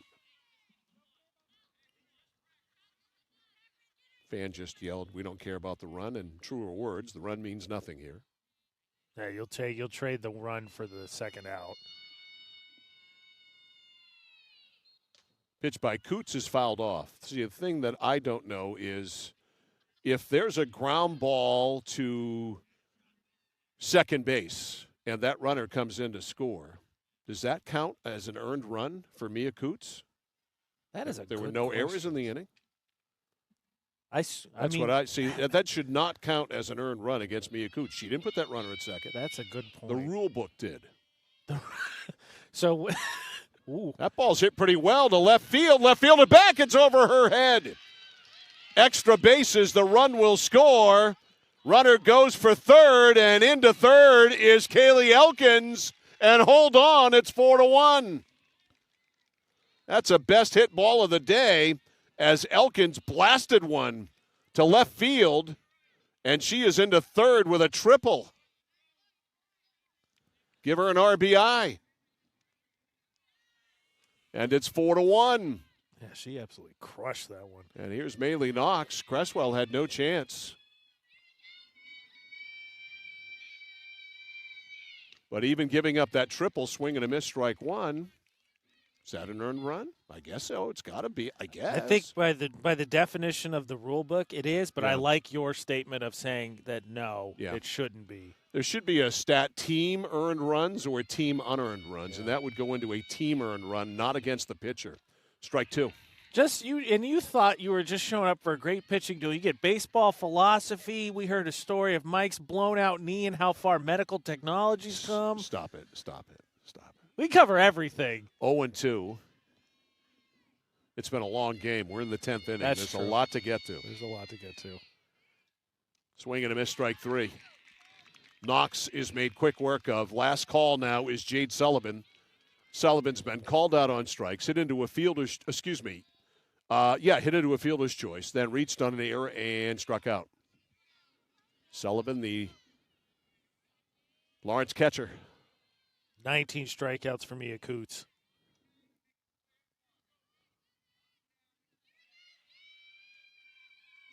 Here's the pitch. Popped up on the infield. A play, and it is squeezed, and it is over. As Jenna Sawtell, the third baseman, makes the catch, and that is it. It takes 10 innings, but the Nokomis Warriors rally for 4 runs in the top of the 7th inning, and they win it. Final score in this one, Nokomis 4 and Lawrence 1. The totals, we'll need a calculator to tally them all up and more coming up after this on The Score. For excavation in the greater Skowhegan-Waterville area, call PJ Diggs. Septic systems installed, new or replacement. New driveways, foundation holes, full house lots. If it's dirt, they do it all. Need gravel, sand, or crushed aggregate for your project? Call PJ Diggs. They have all the materials you need ready for delivery. Spring is here, and it's time to start digging into your project. For a free quote, call PJ Diggs 431-4299. The Excavation Pros. If it's dirt, they do it. Family and veteran-owned. PJ Diggs 431-4299. Nokian Tires, available at 201 Tire Battery and Service, Route 201, Vassalboro. Your complete auto center. Mechanics you can trust. Nokian Tires to keep you safe on the road. Plus, 201 Tire Battery and Service is a state inspection station. They have batteries and accessories, including custom battery cables available. And of course, those great Nokian tires. 201 Tire, Battery, and Service, Route 201, Vassalboro. Central Maine Community College in Auburn. Over 40 academic degrees and programs recognized as some of the best in the United States. Nursing, criminal justice, forensic, psychology, IT, education, culinary arts, and so much more. Offering one of the lowest tuition rates in New England. Plus, a top-seeded national champion producing athletics department. Central Maine Community College in Auburn.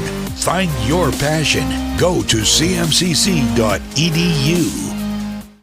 Notice the price of gas and oil lately? Thinking about a pellet stove? Pellets are a renewable resource that are economical, and pellet stoves don't have to be ugly or loud. Come talk to us at Somerset Stone & Stove. Let us explain why now is the best time to have your pellet stove installed. Wouldn't you love to have a gas stove or fireplace designed for your home? Let Somerset Stone & Stove design and install a Regency gas stove or fireplace that is just right for you. Let us customize your Regency gas stove or fireplace while you enjoy the beauty and warmth. Visit Somerset Stone & Stove in Oakland.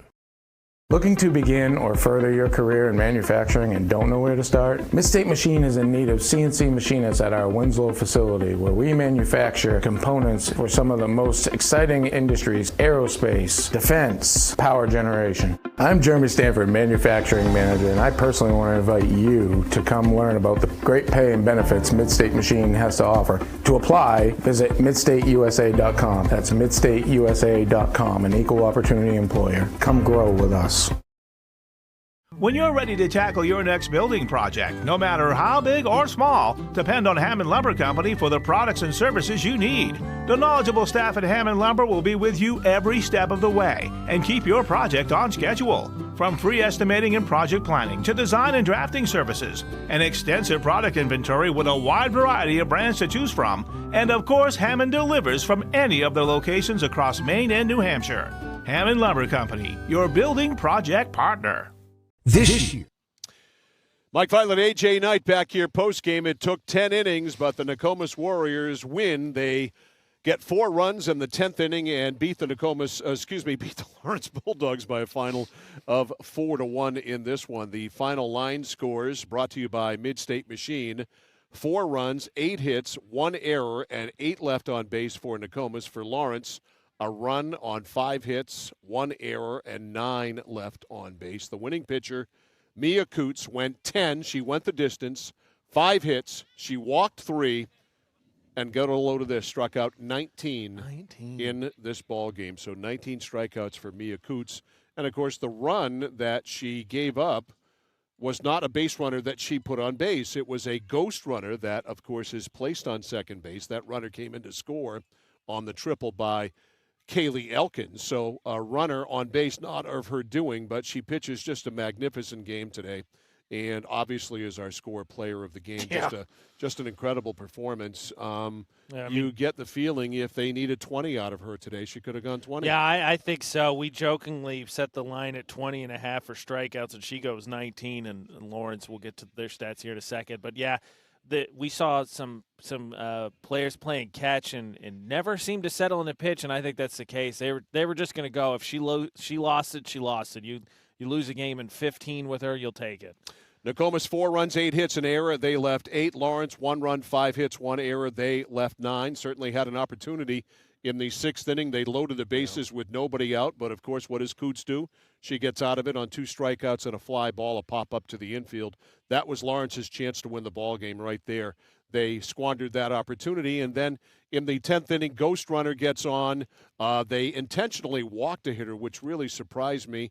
Then the bases end up loaded. Single to center field's going to score 2. Center fielder missed it. The 3rd run came in to score. They eventually got a 4th run on a bunt that plated that runner who was on third base. A run pushed across by Lawrence in the bottom of the 10th inning, but way too little, way too late. There's not much to choose between these two teams. Lawrence has 2 pitchers, and certainly Jasmine Johnson was terrific here today. 6 scoreless innings in this one before she turned it over to Sage Reed.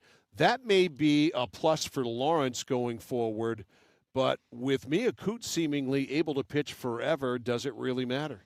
I mean, it's the case. You have those 2 options. And just to further frame, again, we go 10 innings. It's 4-1 Nokomis. Both these teams score on average over 10 runs a game. So they can hit Reed and Johnson just give you those options, like you said, depending on maybe some of their strengths. They combined as a staff for 15 strikeouts themselves. 2 regular season games left for us. Tuesday, we are back at it with boys lacrosse. It's Brunswick at Messalonsky. Game time there is 6 o'clock from Veterans Field in Oakland. And as you can see, if you're watching our live stream coverage, it will be high school baseball on Wednesday, Battle of the Bridge, Waterville and Winslow at 4 o'clock on Wednesday. So that is going to do it for us. For Adam Searoyce, for Ryan Bell, and for AJ Knight, I'm Mike Violet saying so long from the David Martin Sports Complex here at Lawrence High School in Fairfield. It took 10 innings today. The final score in this one, the Nokomis Warriors 4 and the Lawrence Bulldogs 1. Have a fantastic Memorial Day weekend. The preceding high school sports broadcast on the place for local sports, 1160 WSKW The Score, was brought to you by the following. For our videocast, Central Maine Community College. For the radio broadcast, Central Maine Motors Auto Group. For the audio live stream, Hammond Lumber Company.